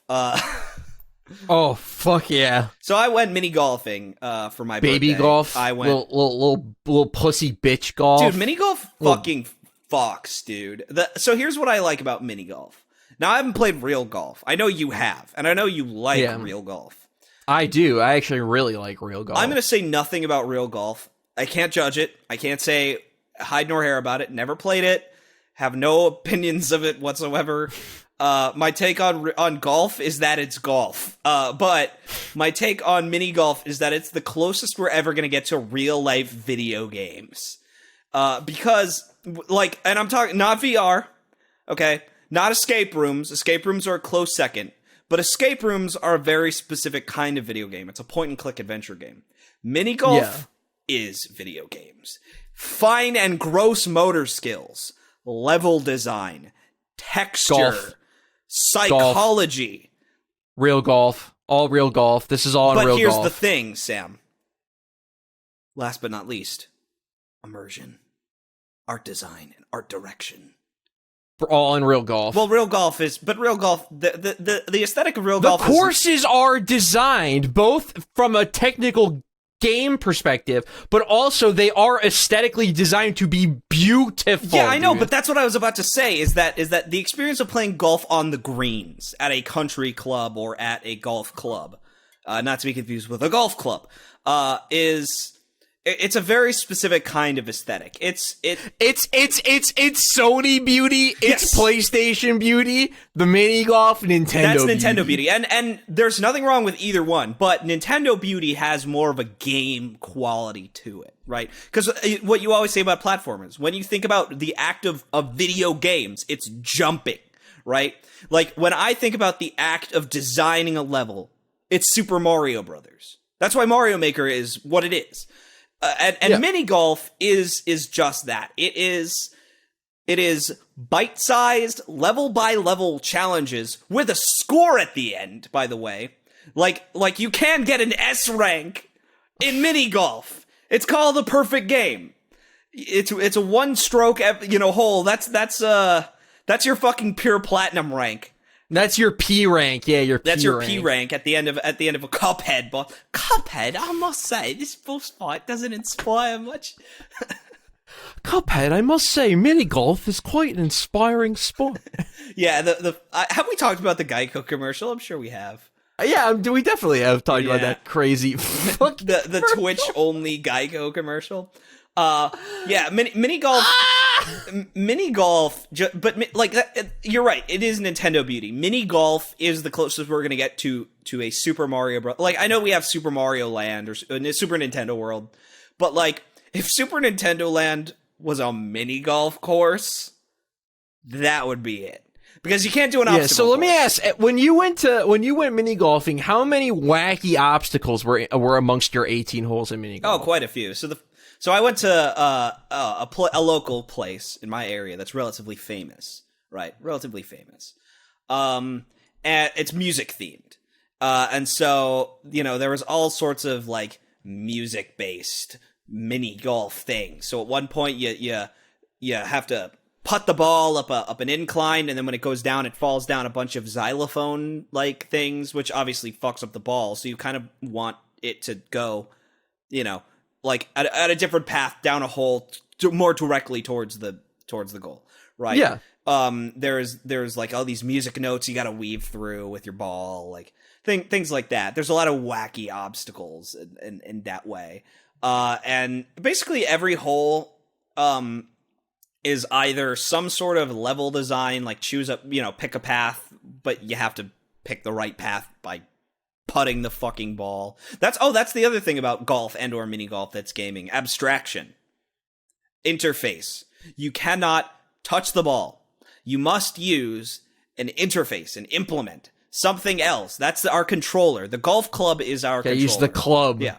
That is our controller. In a real golf, it's a lot more complicated because you're constantly flipping your controller. You're constantly flipping your... You have different golf clubs. Your golf clubs. That's like style switching in like Yakuza 0. It's your chain canceling in Stranger of Paradise.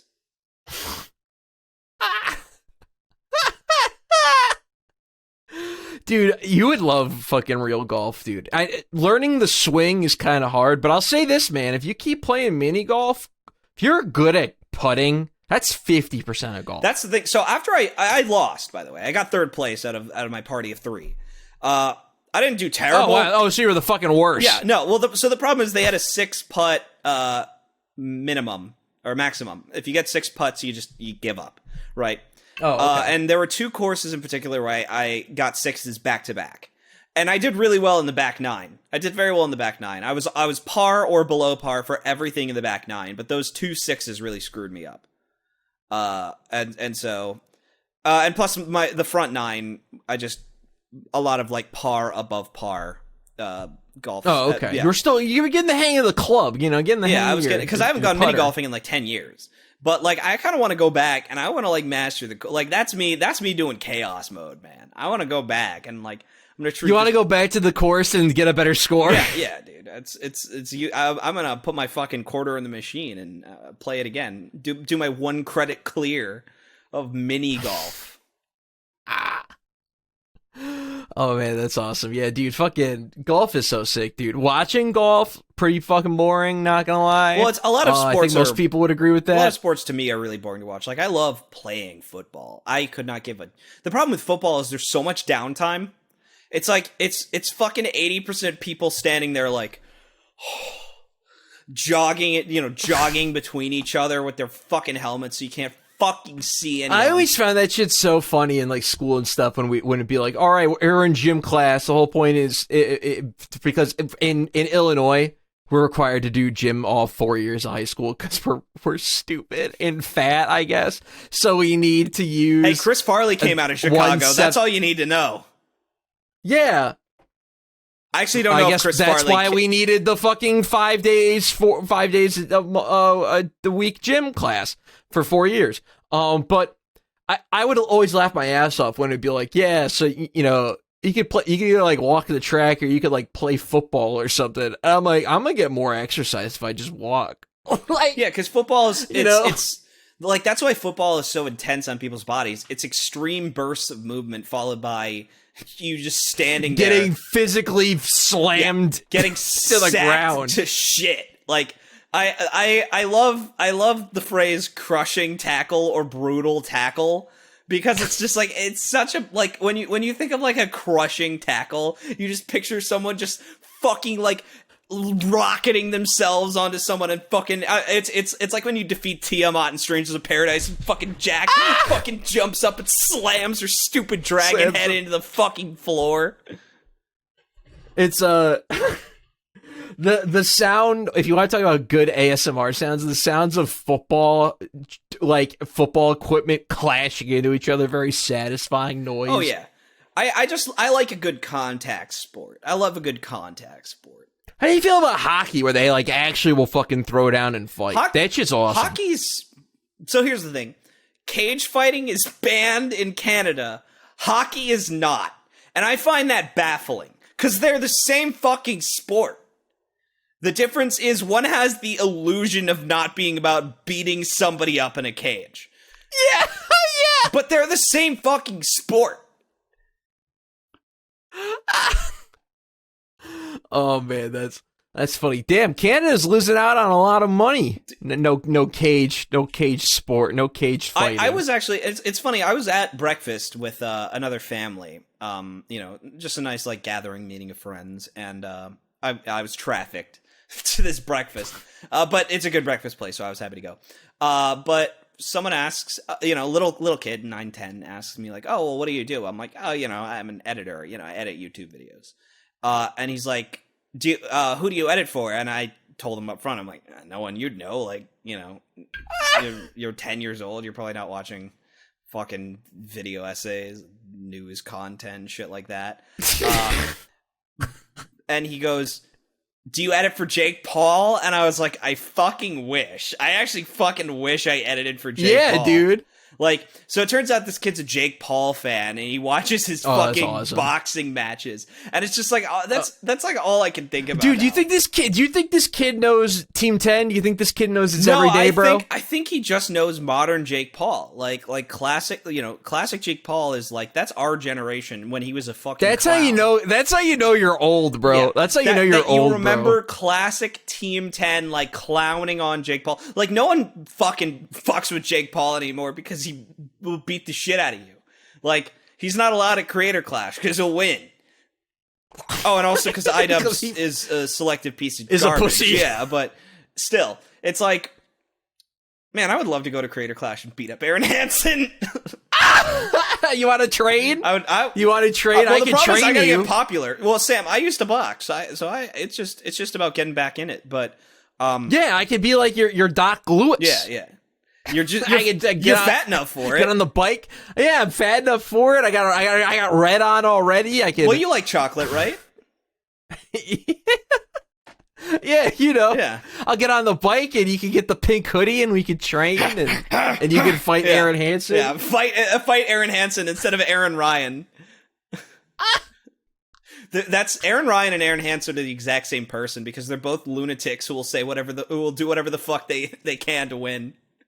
I'm sorry, who the fuck is Arin Ryan? Arin Ryan's the cheating Irish boxer from Punch Out Wii.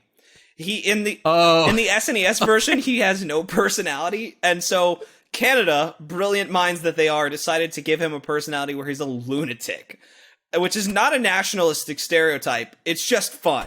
Like, you know, again, like Disco Kid is blatantly a gay New Yorker. You have Von Kaiser, who's like a Wehrmacht. Ich bin eine Kampfmaschine. I love it. I love Punch Out. But yeah, like the only one who's not like a blatant stereotype is Bald Bull, and Arin Ryan. And Arin Ryan, King Hippo, I guess. King Hippo, because he's not real.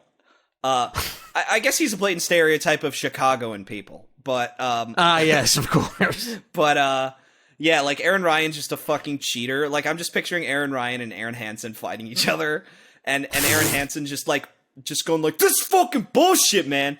How it doesn't fucking telegraph anything? This bullshit. Because Arin Ryan's fucking swinging his boxing glove around like a lunatic, hits him with his elbow.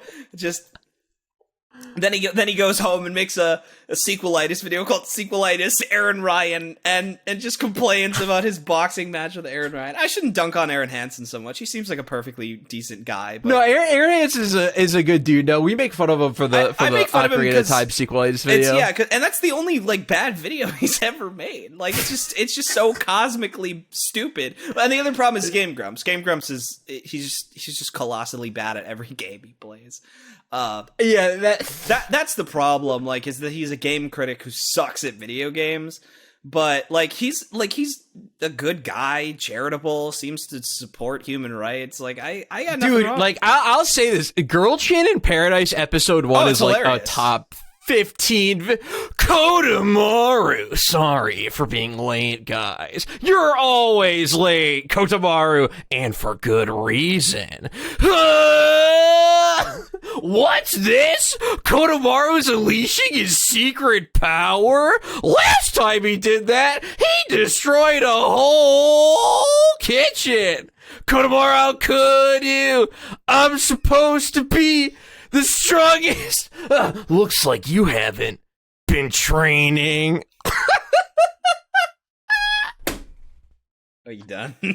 Oh, what the fuck? Oh, that's the best shit ever, man. That's the best shit I ever. truly only make fun of Arin Hanson because he's bad at video games. Which, to be fair, I make fun of everyone who's bad at video games.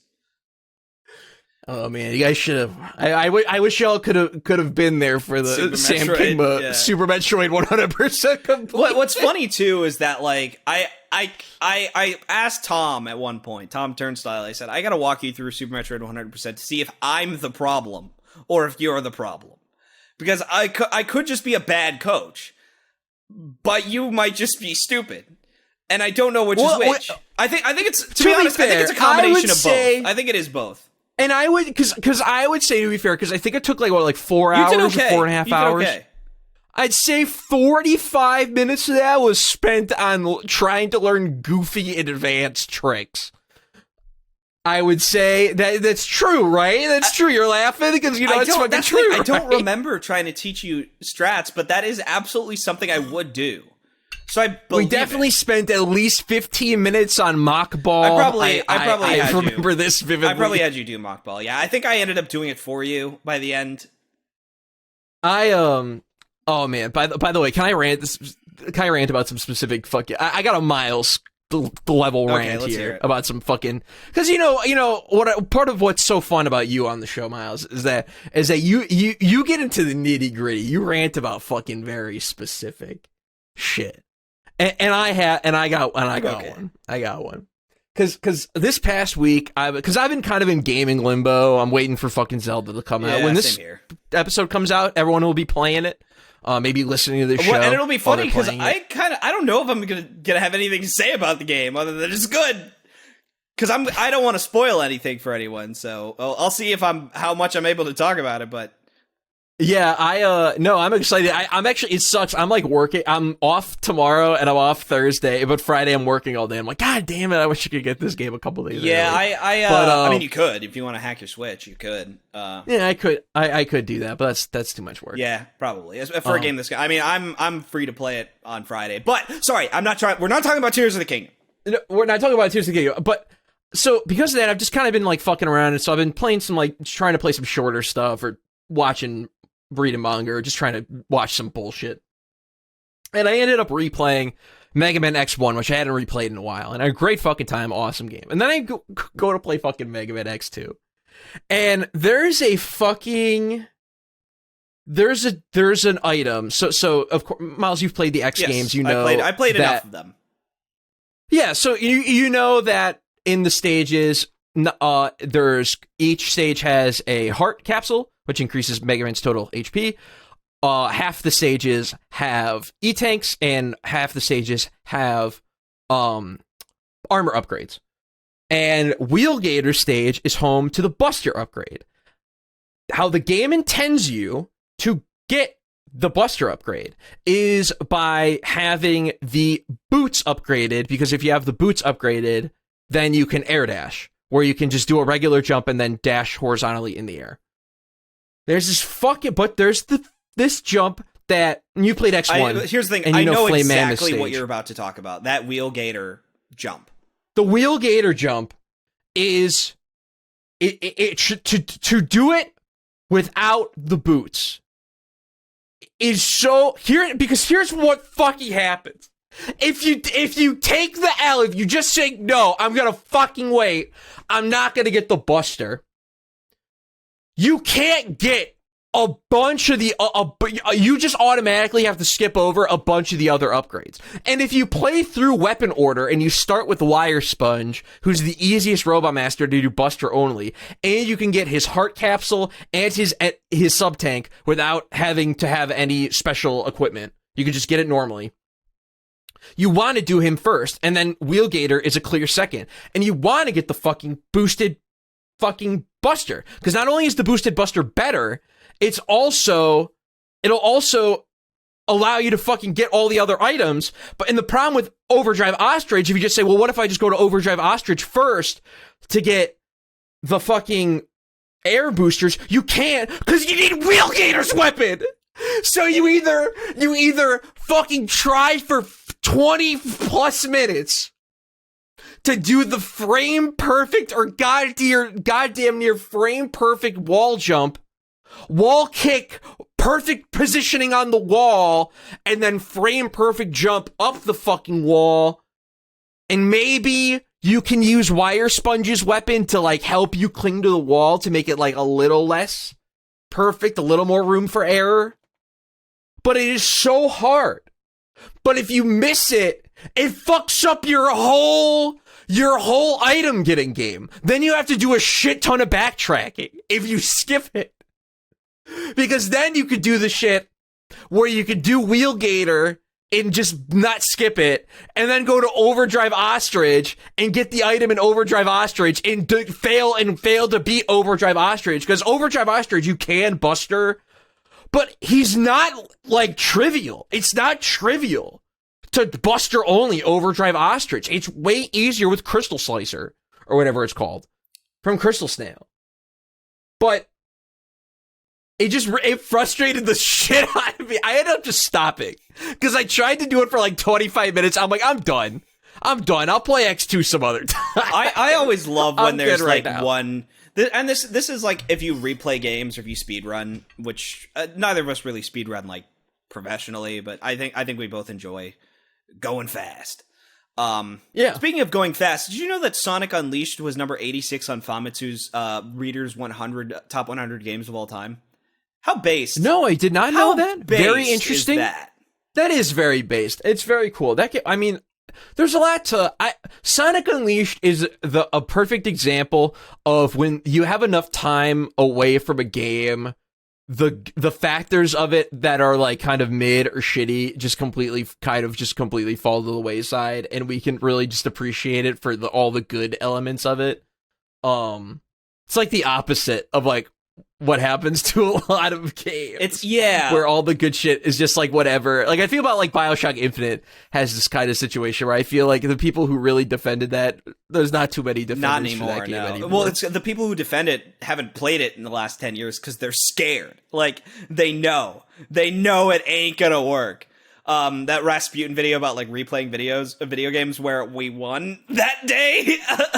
I won a lot because not only is he like, yeah, BioShock Infinite sucks. I can't believe I like this game. He was also like, Majora's Mask isn't nearly as good as I remember, and I stood up. I stood up and I applauded myself for having for being there, the right opinion. for being there early. Because I was fucking, I think 16 when when I was 15, that was my favorite game, and then I turned fucking 16, and I was like, "Fuck, what was I thinking?" And your other favorite game was Metroid Other M. You always say this, and I never said that. You definitely said it on that interview from 10 years ago. I've gone back to that interview from like 20 years ago, and I don't say that. I only mention Majora's Mask. Really? Yeah. I swear to God. Here's the thing. This is a localized Mandela effect because another person who doesn't listen to the show named Kit also thought I mentioned Metroid Other M on that. I am of the opinion that Metroid Other M is overhated because people just only hate the story. I think the gameplay is fine. It's a serviceable little action game. 5 out of 10 action game. But it's a similar situation to Zelda where like Metroid doesn't tell good stories, but people are really invested in Metroid stories anyway. Like the only Metroid story I like is Super Metroid because it's just like 5 minutes of like pantomime story content. And all the story content is like enigmatic and vaguely emotional, and that's it. And then we're done. I think the theming of Metroid Fusion is fucking awesome. I love the super theme interesting. of Metroid but, like, Fusion. the story, the plot is lame as fuck. Like, well, that's the problem. Whenever people are like, SAX is so terrifying, and it's like, and then you just... It's a GBA Yeah, it's game. like, I'm sorry, it's a GBA game. The AI is just not good enough for that. And even Emmys are not that smart. Like, I feel like an alien whenever people talk about how great Metroid Dread is and how, like, amazing the Emmys are. It's like, they're barely in the game, dude. 10% of the game. I know that Tom measured in time. He says that you spend more time with loading screens on a 100% playthrough than you do with Emmys. And that's incredible. That's incredible. But like a lot of people are like, yeah, Metroid Dread is like the best one. I'm like, are you okay? Are you okay? Like, it's a great game. I don't have a problem with it. I'm not gonna lie. If you're like, yeah, fuck exploration. Exploration's lame as fuck. I like cool action. Yeah, that's games. fine. Metroid Dread's the best one. If you like don't like other Metroid, here's the thing. I think it's respectable if you just straight up don't vibe with the other Metroid games. I feel the same way if you prefer like Prime to the 2D ones. Like, it's just sometimes a game just floats your boat more because it's just different enough, right? Yeah. Because with some time removed from Metroid Dread, I like reflect. I'm like, yeah, it's pretty. Like, it's okay. It's an okay game. But when I reflect back on my time with it, I'm like, I had actually a pretty good time when I played with Dread. I think I just didn't have a great time realizing that Dread is like one of the worst maps they've ever done. It's okay. It's fine. Yeah, but the action's great. I fucking love playing Metroid Dread, which is. I'll take that. I'll fucking take that shit. Which is good because I don't really like playing a lot of the other it's like games, like the moment-to-moment games. Yeah, and that's why like Dread is so nice to have. But I definitely like whenever I hear like I know Oats and Goats is like, yeah, Metroid Dread is the third best Metroid game. It's behind Super Metroid and Metroid Prime. I'm like, don't you play Super Metroid every day?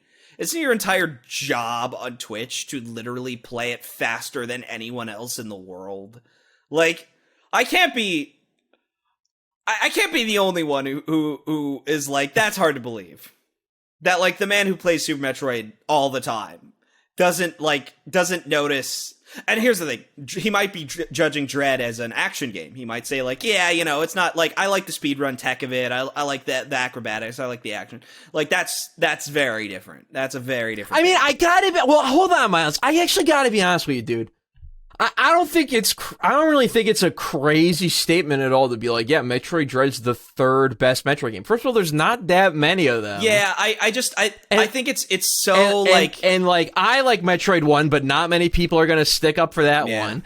Metroid Primes 2 and 3 are not as beloved as the first game. Metroid Fusion's kind of an acquired taste, and Zero Mission seems to be not get a lot too much love either, despite it being kind of a good, more like, you know, more like Super Metroid. It gets very like tepid love. I think a lot of people recognize that it's better, but I think that people, again, it's the very Nintendo thing of you take did you just catch a fly with your hand?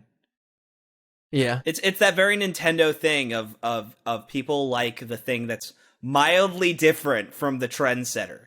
You know, it's unless you're Sticker Star and Color Splash. In which case, fuck you. Yeah, in which case, fuck you. But like, yeah, everyone likes Pikmin 2 because it's different. Everyone likes Majora's Mask. Hold it. Hold it. I don't know. I don't think that's true. Yeah, everyone likes Pikmin 2. I think Pikmin 2 is the most hated, biggest.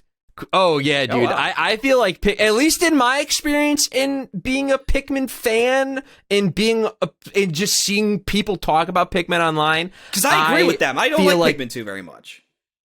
I feel like Pikmin 2 is the least liked of the core I hear games. A lot of people who are like, yeah, Pikmin 2 is a perfect game. I'm like, oh, okay. Oh, I've never heard that. I've heard it from a couple people. But you're right. Maybe I just happen to have a weird circle. Like Fusion's but Fusion's the big one. A lot of people love Fusion because it's different, and it's more ambitious in terms of theme and story. I mean, it's a subversive masterpiece, I guess. I like that Geek Critique videos. He's right. It's a good fucking video. He's completely right. Everything that he's saying about Fusion is spot on. My issue with Fusion cocksuckers is just the fact that like. They talk about a game that doesn't exist, which is a very Nintendo thing to do, very Nintendo fan thing to do, to like talk about the platonic ideal version of this game. I think Fusion's a really strong action game, like as a blasting aliens, moving fast kind of game. But like people talk about, it's hard as fuck too. No, Samus doesn't have any HP. Yeah, that's why it has the most energy tanks in the entire franchise, because they drain the shit out of them. But people always talk about like this horror game version of Metroid Fusion. It's so scary. All the environments are so desolate and scary, and it's the most colorful game ever made. Like, because it's a GBA game. I talk about this with Ocarina of Time 3D. It's like that. It just looks worse because it has to be backlit. Graphically, it's better, but the lighting isn't there. But the lighting and is that's important. Yeah. Shit's important. Like, I would love a remake of Metroid Fusion that has better ambient lighting, that actually does feel like a dark ass horror experience. Desolate space because station.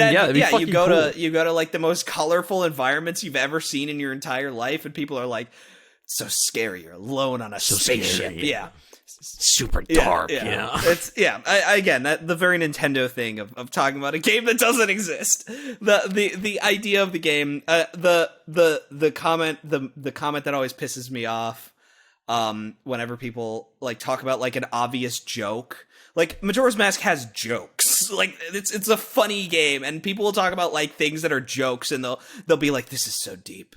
This is so deep. It's an analysis of mortality. And it's like, no, it's a funny joke. Like, the swordsman school guy, like, he's obviously pathetic. Like, it's a whole pathetic thing, but people are like, he's such a strong warrior, and even he's afraid of death. It's like, no, he's a fucking fraud. It's a joke. Like, do you remember jokes? It's joke. It's joke. Yeah, like, I don't know. It's always really funny how many games will have like variances in tone, and people will be like, it's so fucking dark. Last of Us is also very similar. Last of Us has a lot of like jokes and humor, and people will just never acknowledge. Like, it's a funny game. It's got some great lines. Some great dude. comedy. Dude, I feel the same way about fucking Dark Souls. Dark Souls is hilarious, dude. Yeah, I mean, it's not overtly comedic, but I think the thing about Dark Souls is that the fans themselves are memey enough that Dark Souls is funny. But like Vati Vidya is the other kind of side of the coin, where he presents a very serious, very tragic side of Dark Souls, because the story content is typically relatively dark. Like, there's some funny story elements in Dark Souls. You know, you have like Solaire, for as memed as he has a very tragic story. But then you have like Patches, who's just a complete comedy character. That, like, Patches and the swordsman school guy from Majora's Mask, like they exude a very similar character type, where it's like boasting, braggadocious, pathetic people. Hercule from Dragon Ball Z, like that's a very popular character archetype in Japan. Is someone who's like full of themselves and who's a bastard, and like the moment Dr. Wily, even like the characters who will beg, like get on their knees and beg. They have no honor and no like decency. I'm sure I could list 100 of these characters if they came to me. But yeah, like I mean, even Joseph Joestar is a heroic version of that. But there's a ton of like non-heroic versions. Steely Dan in Part 3. Not Giacchio in Part 5. Chocolata. They love that kind of character. That character who's like full of themselves and thinks they're great, and then the moment they lose, they're like a pussy. There's one of these in Part 6 as well that I'm trying to remember. He's in the prison arc. What about the lock and key guy from Part 4? Oh, Kobayashi. Hazamata Kobayashi. Yeah. That's a very common archetype. Like it would be like if someone was like, dude, Dr. Wily is such a menacing villain. And meanwhile he sounds like Uncle Fester. And every time you beat him,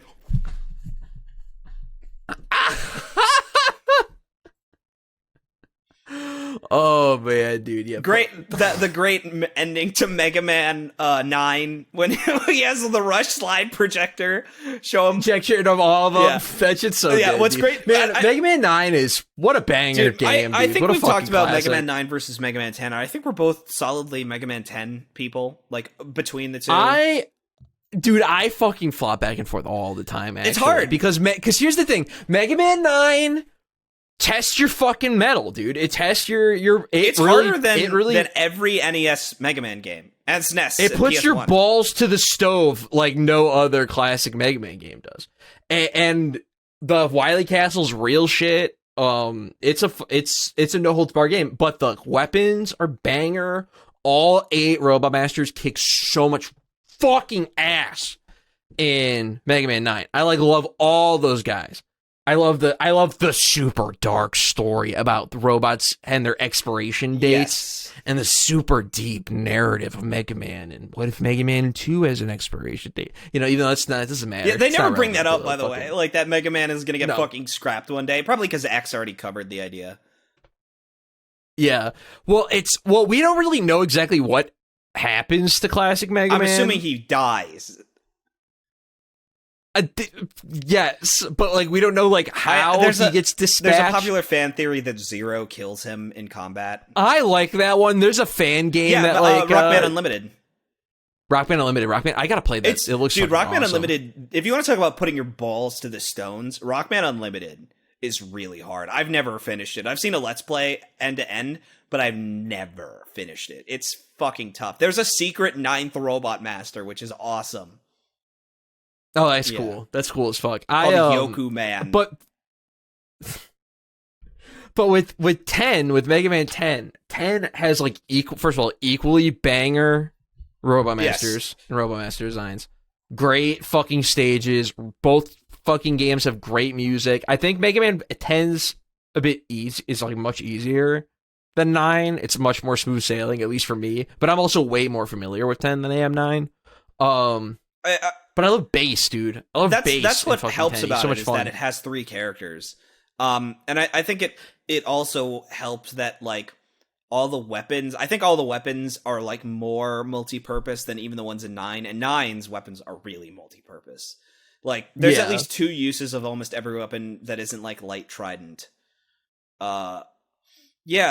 And even Light Trident's like fucking. Oh well, Light Trident shreds. Like 9. it's okay that it's not like it doesn't have a Hornet Chaser or like a Magma Cannon like dual fire type thing. Tornado Blow, which like lifts platforms, or Like Concrete Shot, Platform Maker, Black Hole Bomb. Concrete Shot's awesome. Yeah, Concrete Shot's one of my favorite weapons. But like, I think that might just be like a me thing where like I love Flame Blast, I love Concrete Shot, I love Chill Spike. Anything that like sends an arc down to the floor and then like creates an object in its place is like my favorite kind of Mega Man weapon. Yeah.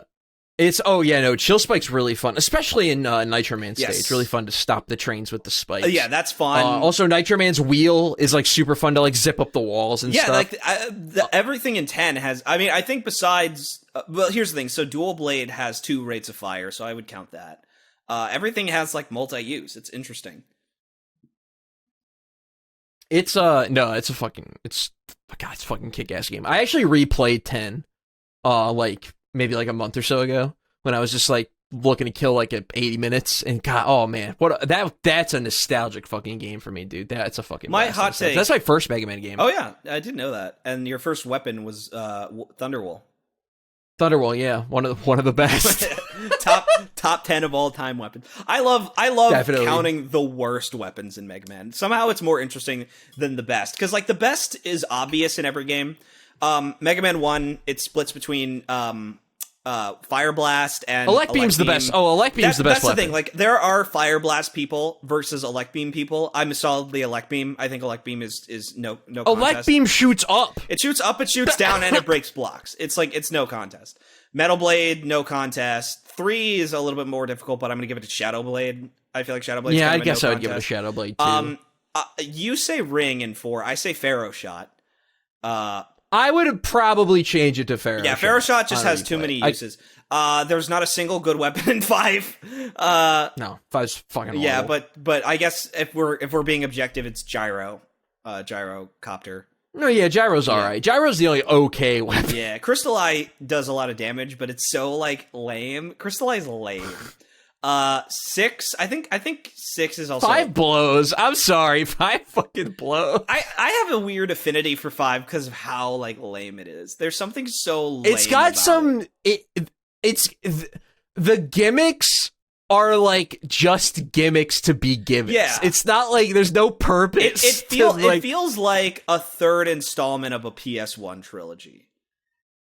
It feels like Spyro 3 where you're the dragon. It feels like Crash Warped. It feels like, or like Tai 3, which is a PS2 game, where like Tai 3 just is like 50% racing.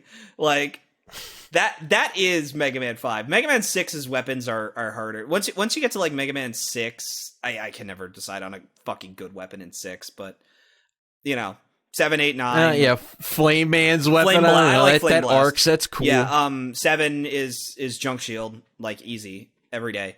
What would you say for 8? Because I would say Lightning Claw for 8. Yeah, probably Lightning Claw. Honestly, the not a Robo Master weapon, but the ball. That's the thing, because if we're talking about best weapons in 5, it's Super Arrow. Arrow, yeah. 9, everyone says Light Trident. I would agree with that. Even though and we can't forget, of course, about Rush Jet and Mega Man 3. Yes, Rush Jet is busted in the game. It's either Jewel Satellite or Light Trident in 9.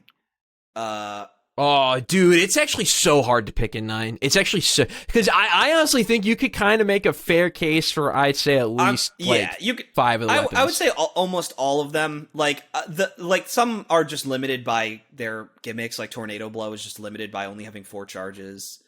Yeah, but like Magma has like pretty good spread. Yeah. Hornet can reach anywhere and can get you items, which is super great. I would say 6 out of the 8 weapons, because it's Light Trident, Black Hole Bomb, Jewel Satellite, Hornet Chaser, Concrete Shot, and Magma Cannon are all like good solid runners up.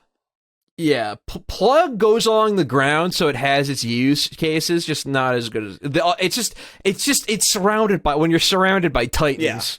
Yeah. You know, that's God's why status is. That's why I love talking about the worst minimal. Weapons like that. Like, yes. So let's go through let's to wrap up this show. Let's go through Mega Man's 1 through 11. And we'll knock out the. I can't do 11. So you'll have to. I'll answer for 11. Mega Man 1, super. I would say limited by physical object. Yes. See, I would say Hyper Bomb. Like from a, it has the ability to be used anywhere, but it is worse, like, than when you get a good super arm block.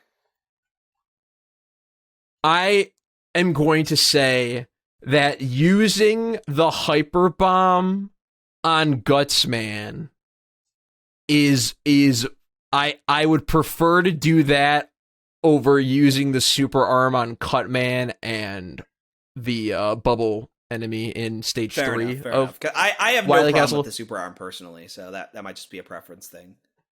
It's like I just feel like it's totally skippable. I feel like the 2 bosses you can use it on, you totally like don't need to. And you might even get better results depending on how you play. You might get better results without them. Definitely, because I'm not. I ain't doing fucking. I would say Hyper Bomb is the more classically bad weapon. It has a bad rate of fire. It has a long delay. The spread super arm good. is uniquely bad. I'll say super that. Arm is situationally bad, where like the specifics of the weapon are a problem.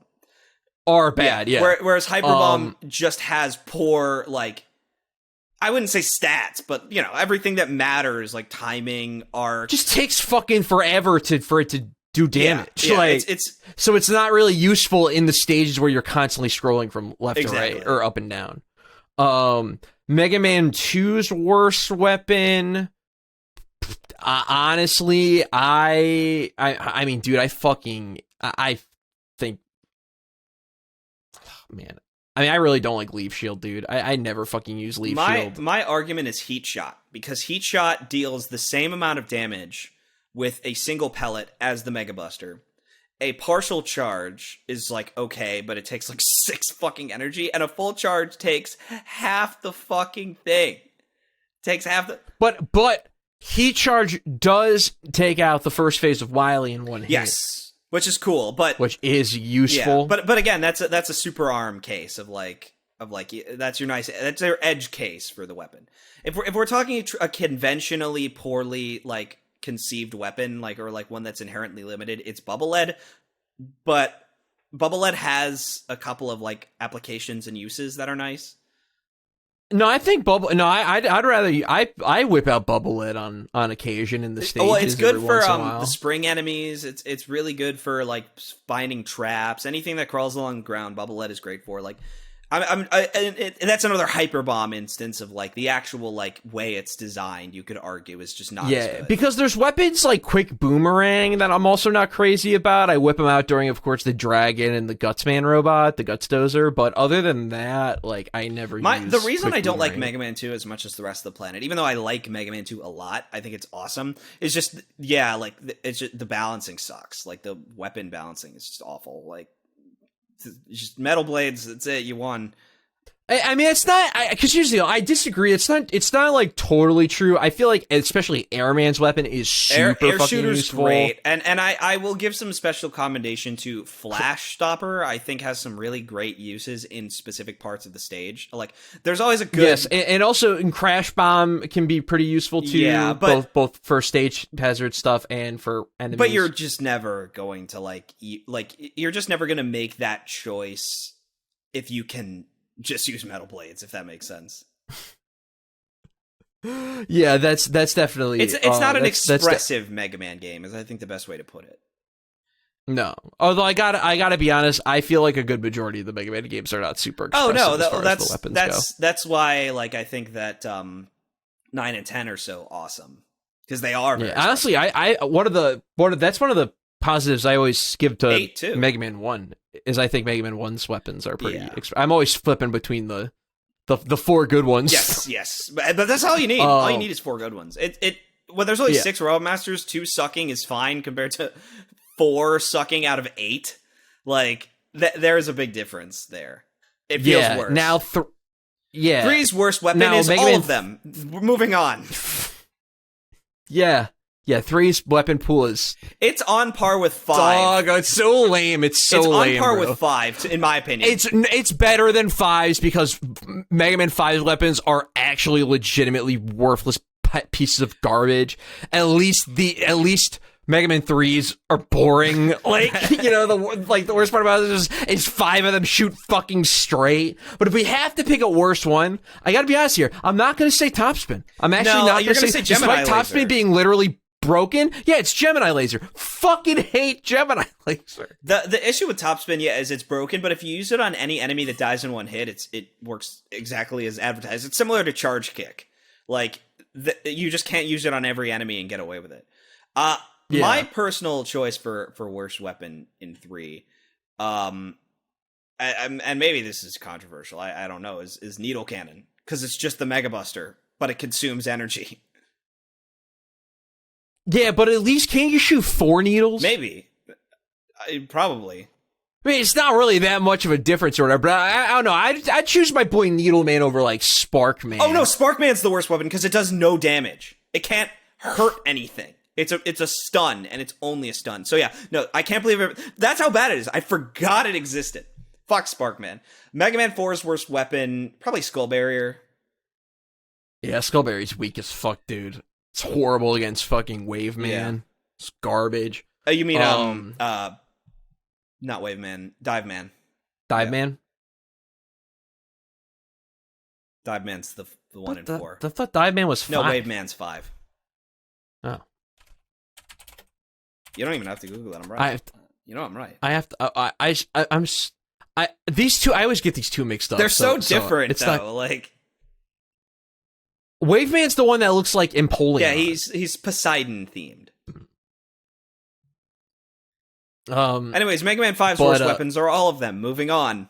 All of them. No. It's Power Stone. It's Power Stone. It's fucking Power Stone. Power Stone. I know. I'm not. We're not. I wasn't gonna let us just fucking walk over Power Stone. I think Power Stone might be the worst weapon in the franchise. Power Stone is so bad, it's funny. Power Stone. No, listen to this. Listen. I agree with Myles with it probably being the worst weapon in the game, and that's including Super Arm, which doesn't do anything unless you're near something. Unless you're near a in-level object that will not respawn even on death. Well, it's the same way that we're talking about, like, Hyper Bomb. Like Hyper Bomb is just poorly conceived. Everything that could be good about it is not good. Like, Power Stone is the same exact problem, but magnified by 11. Power Stone is so funny because, unlike Bomb, where it's obvious to the player why it's not working, Power Stone takes up so much space. The rocks spin around Mega Man. So if you haven't played Power Stone, 3 rocks spin around Mega Man, but they spin at such a horrifying angle. Like, are you guys familiar with the golden ratio? Yes. They spin at the devil's ratio. They spin at the devil's ratio. That is the perfect way to put it. It's the opposite of, like, it's the Fibonacci spiral, but moving outwards. Like, that's actually what it is. It's the fucking devil sequence because it won't hit anything. The rocks will dance along the screen in a beautiful pattern, and they just will always miss. I don't know how. It's actually amazing too, because they're huge. The rocks are giant. It's like getting a 0 on a multiple choice test. Like, this is just as impressive. It's like, they're like Danmaku patterns, where it's like when you see someone playing a Danmaku game, you're like, how are they dodging? You know, there's so many lasers. It's like, that's the opposite effect. Instead of being impressed, you're mad that how can it miss? The rocks are so big on the screen. Anyways, Mega Man 6 is Blizzard attack. Blizzard? Yeah. Probably Blizzard, yeah. I'm not crazy about the others. I'm not too crazy about the Mega Man 6 weapons. Yeah. They're all okay. Tomahawk. Tomahawk's fun. I like Tomahawk. I like Flame Blast and Tomahawk. Flame Blast is cool. Most of them are Playing Shield's pretty mid. Mega Man 7, I got real no opinions of the worst weapon in Mega Man 7 is not even that bad. It's just like, it's just the only one with, like, almost no, like, real utility, which is the Freeze Cracker. Freeze Cracker. Freeze Cracker. That's what Frozone says in The Incredibles 3. The most racist of The Incredibles for some reason. And it is Mega Man 8's worst weapon is probably Aqua Bomb, right? Water Bomb. or water balloon. Probably. I'm not too. I've only played Mega Man 8 once. So Mega Man 9's worst weapon is probably Plug Ball, and probably Plug Ball, but even Plug Ball's like I'd say pretty decent. It's the worst weapon, and it's pretty. Mega decent. Man 10, we all and know. And then 10, it's unfortunately Rebound Striker. Just kidding, it's Thunderwall. Even though I like only ever used Rebound Striker in the boss fight. Actually, even though Rebound Striker is pretty good because being able to attack that, I fight. It's a Mega Man 2 thing. Striker last. Sometimes the weapon's good. You just there are other decisions that you'll make instead. Yeah. And probably for Mega Man 11, I honestly, dude, I think you'd really like Mega Man 11 because the weapons specifically, I think the weapons in Mega Man 11 are like some of the series' best because the way the double gear system works is all the weapons kind of have Mega Man X style charge variants where they do something differently when they're charged up with the power boost. So because of that, all of them are multi-purpose and are really interesting. Probably the bomb is probably my least favorite. Blast Man's weapon, I think, is pretty. His normal weapon sucks, but his charged power-up weapon is actually pretty useful. So even he still is like okay, and it's kind of like no hard losers in 11. The biggest issue with Mega Man 11 is that the ending sucks, which I know is like hysterical. I know we were talking about like fucking games with like fake good stories or whatever, but it just is so it's just so weak and limp dick and lame. Like in Mega Man 10 you go up to space. Yeah, like in Mega Man 10 you go up to space at the end and you fight Dr. Wily in space. You fight him upside down. It's fun. It's like cool. And in Mega Man 9, you have the crazy like 3-phase fight where he's in the dinosaur and you gotta bounce the egg back up and it's really hard. That shit's cool. That shit's how you end your fucking game. Actually Mega Man 7 another like pretty fun climactic end to the game. Has like the most climactic like Wily fight. Oh well, it's actually not that climactic in like aesthetics, but it's in difficulty. Yeah, which is what matters. Yeah, yeah, I'm more speaking from like a more like it's like a boring idea. It's a boring concept. Yeah, like an aesthetics perspective, because it really is just Wily 7 capsule, like Wily Capsule 7, where like in Mega Man 2 he turns into an alien. You know, that's pretty climactic. Mega Man 3 you fight Gamma. Mega Man 2, that's pretty climactic. Wily as an alien is one of those lost to time emotions. Where, like, if you're a child of the 80s, you might have actually thought for a second that Dr. Wily was an alien for real. And, like, you will just, like, as an adult, not only does that mean less because there's 100,000 other video games in the world to play, whereas Mega Man 2 was one of only 10 good games that existed on a home console at that point. But also, you probably know through osmosis that Wily is not an alien. It's Sheik is Zelda, Samus is a girl, like there are just certain like these like moments that are just lost to time. Aerith dies, like and all of those moments are still effective in their own ways. Like it feels good to get Samus in out of her outfit because it means you achieved something. You got your speed run done. Like the cutscene with Zelda and Sheik is just great. It's well done. Like Aerith dying is still emotional, but like Wily as an alien is just badass and cool, but you'll never ever have the moment of being an 11-year-old like child thinking, "Oh my god, this is the twist of a lifetime. Dr. Wily is an alien." It's like, no. It's a hologram. It was a hologram. It was all an illusion devised by Satan. Go back and do that shit again. Yeah, go back and make rapid progress. Yes. I love ghosts and goblins. Actually, I don't. I love ghouls and ghosts. Damn, Genesis fan. Yeah. No, Super Ghouls and Ghosts is my favorite, but I like Ghouls and Ghosts as well. I played the arcade version a lot as a kid. If you want to be a ghoul and or ghost, you should kill yourself. No, you should. If you want to be a ghost, that is the fastest way to do it. Fun fact, ghoul was the Wordle word of the day on our birthday, by the way, a couple of days ago. I don't know why I felt the need to bring that up. I thought that was interesting. Ghoul! It's my favorite line read from Persona 3.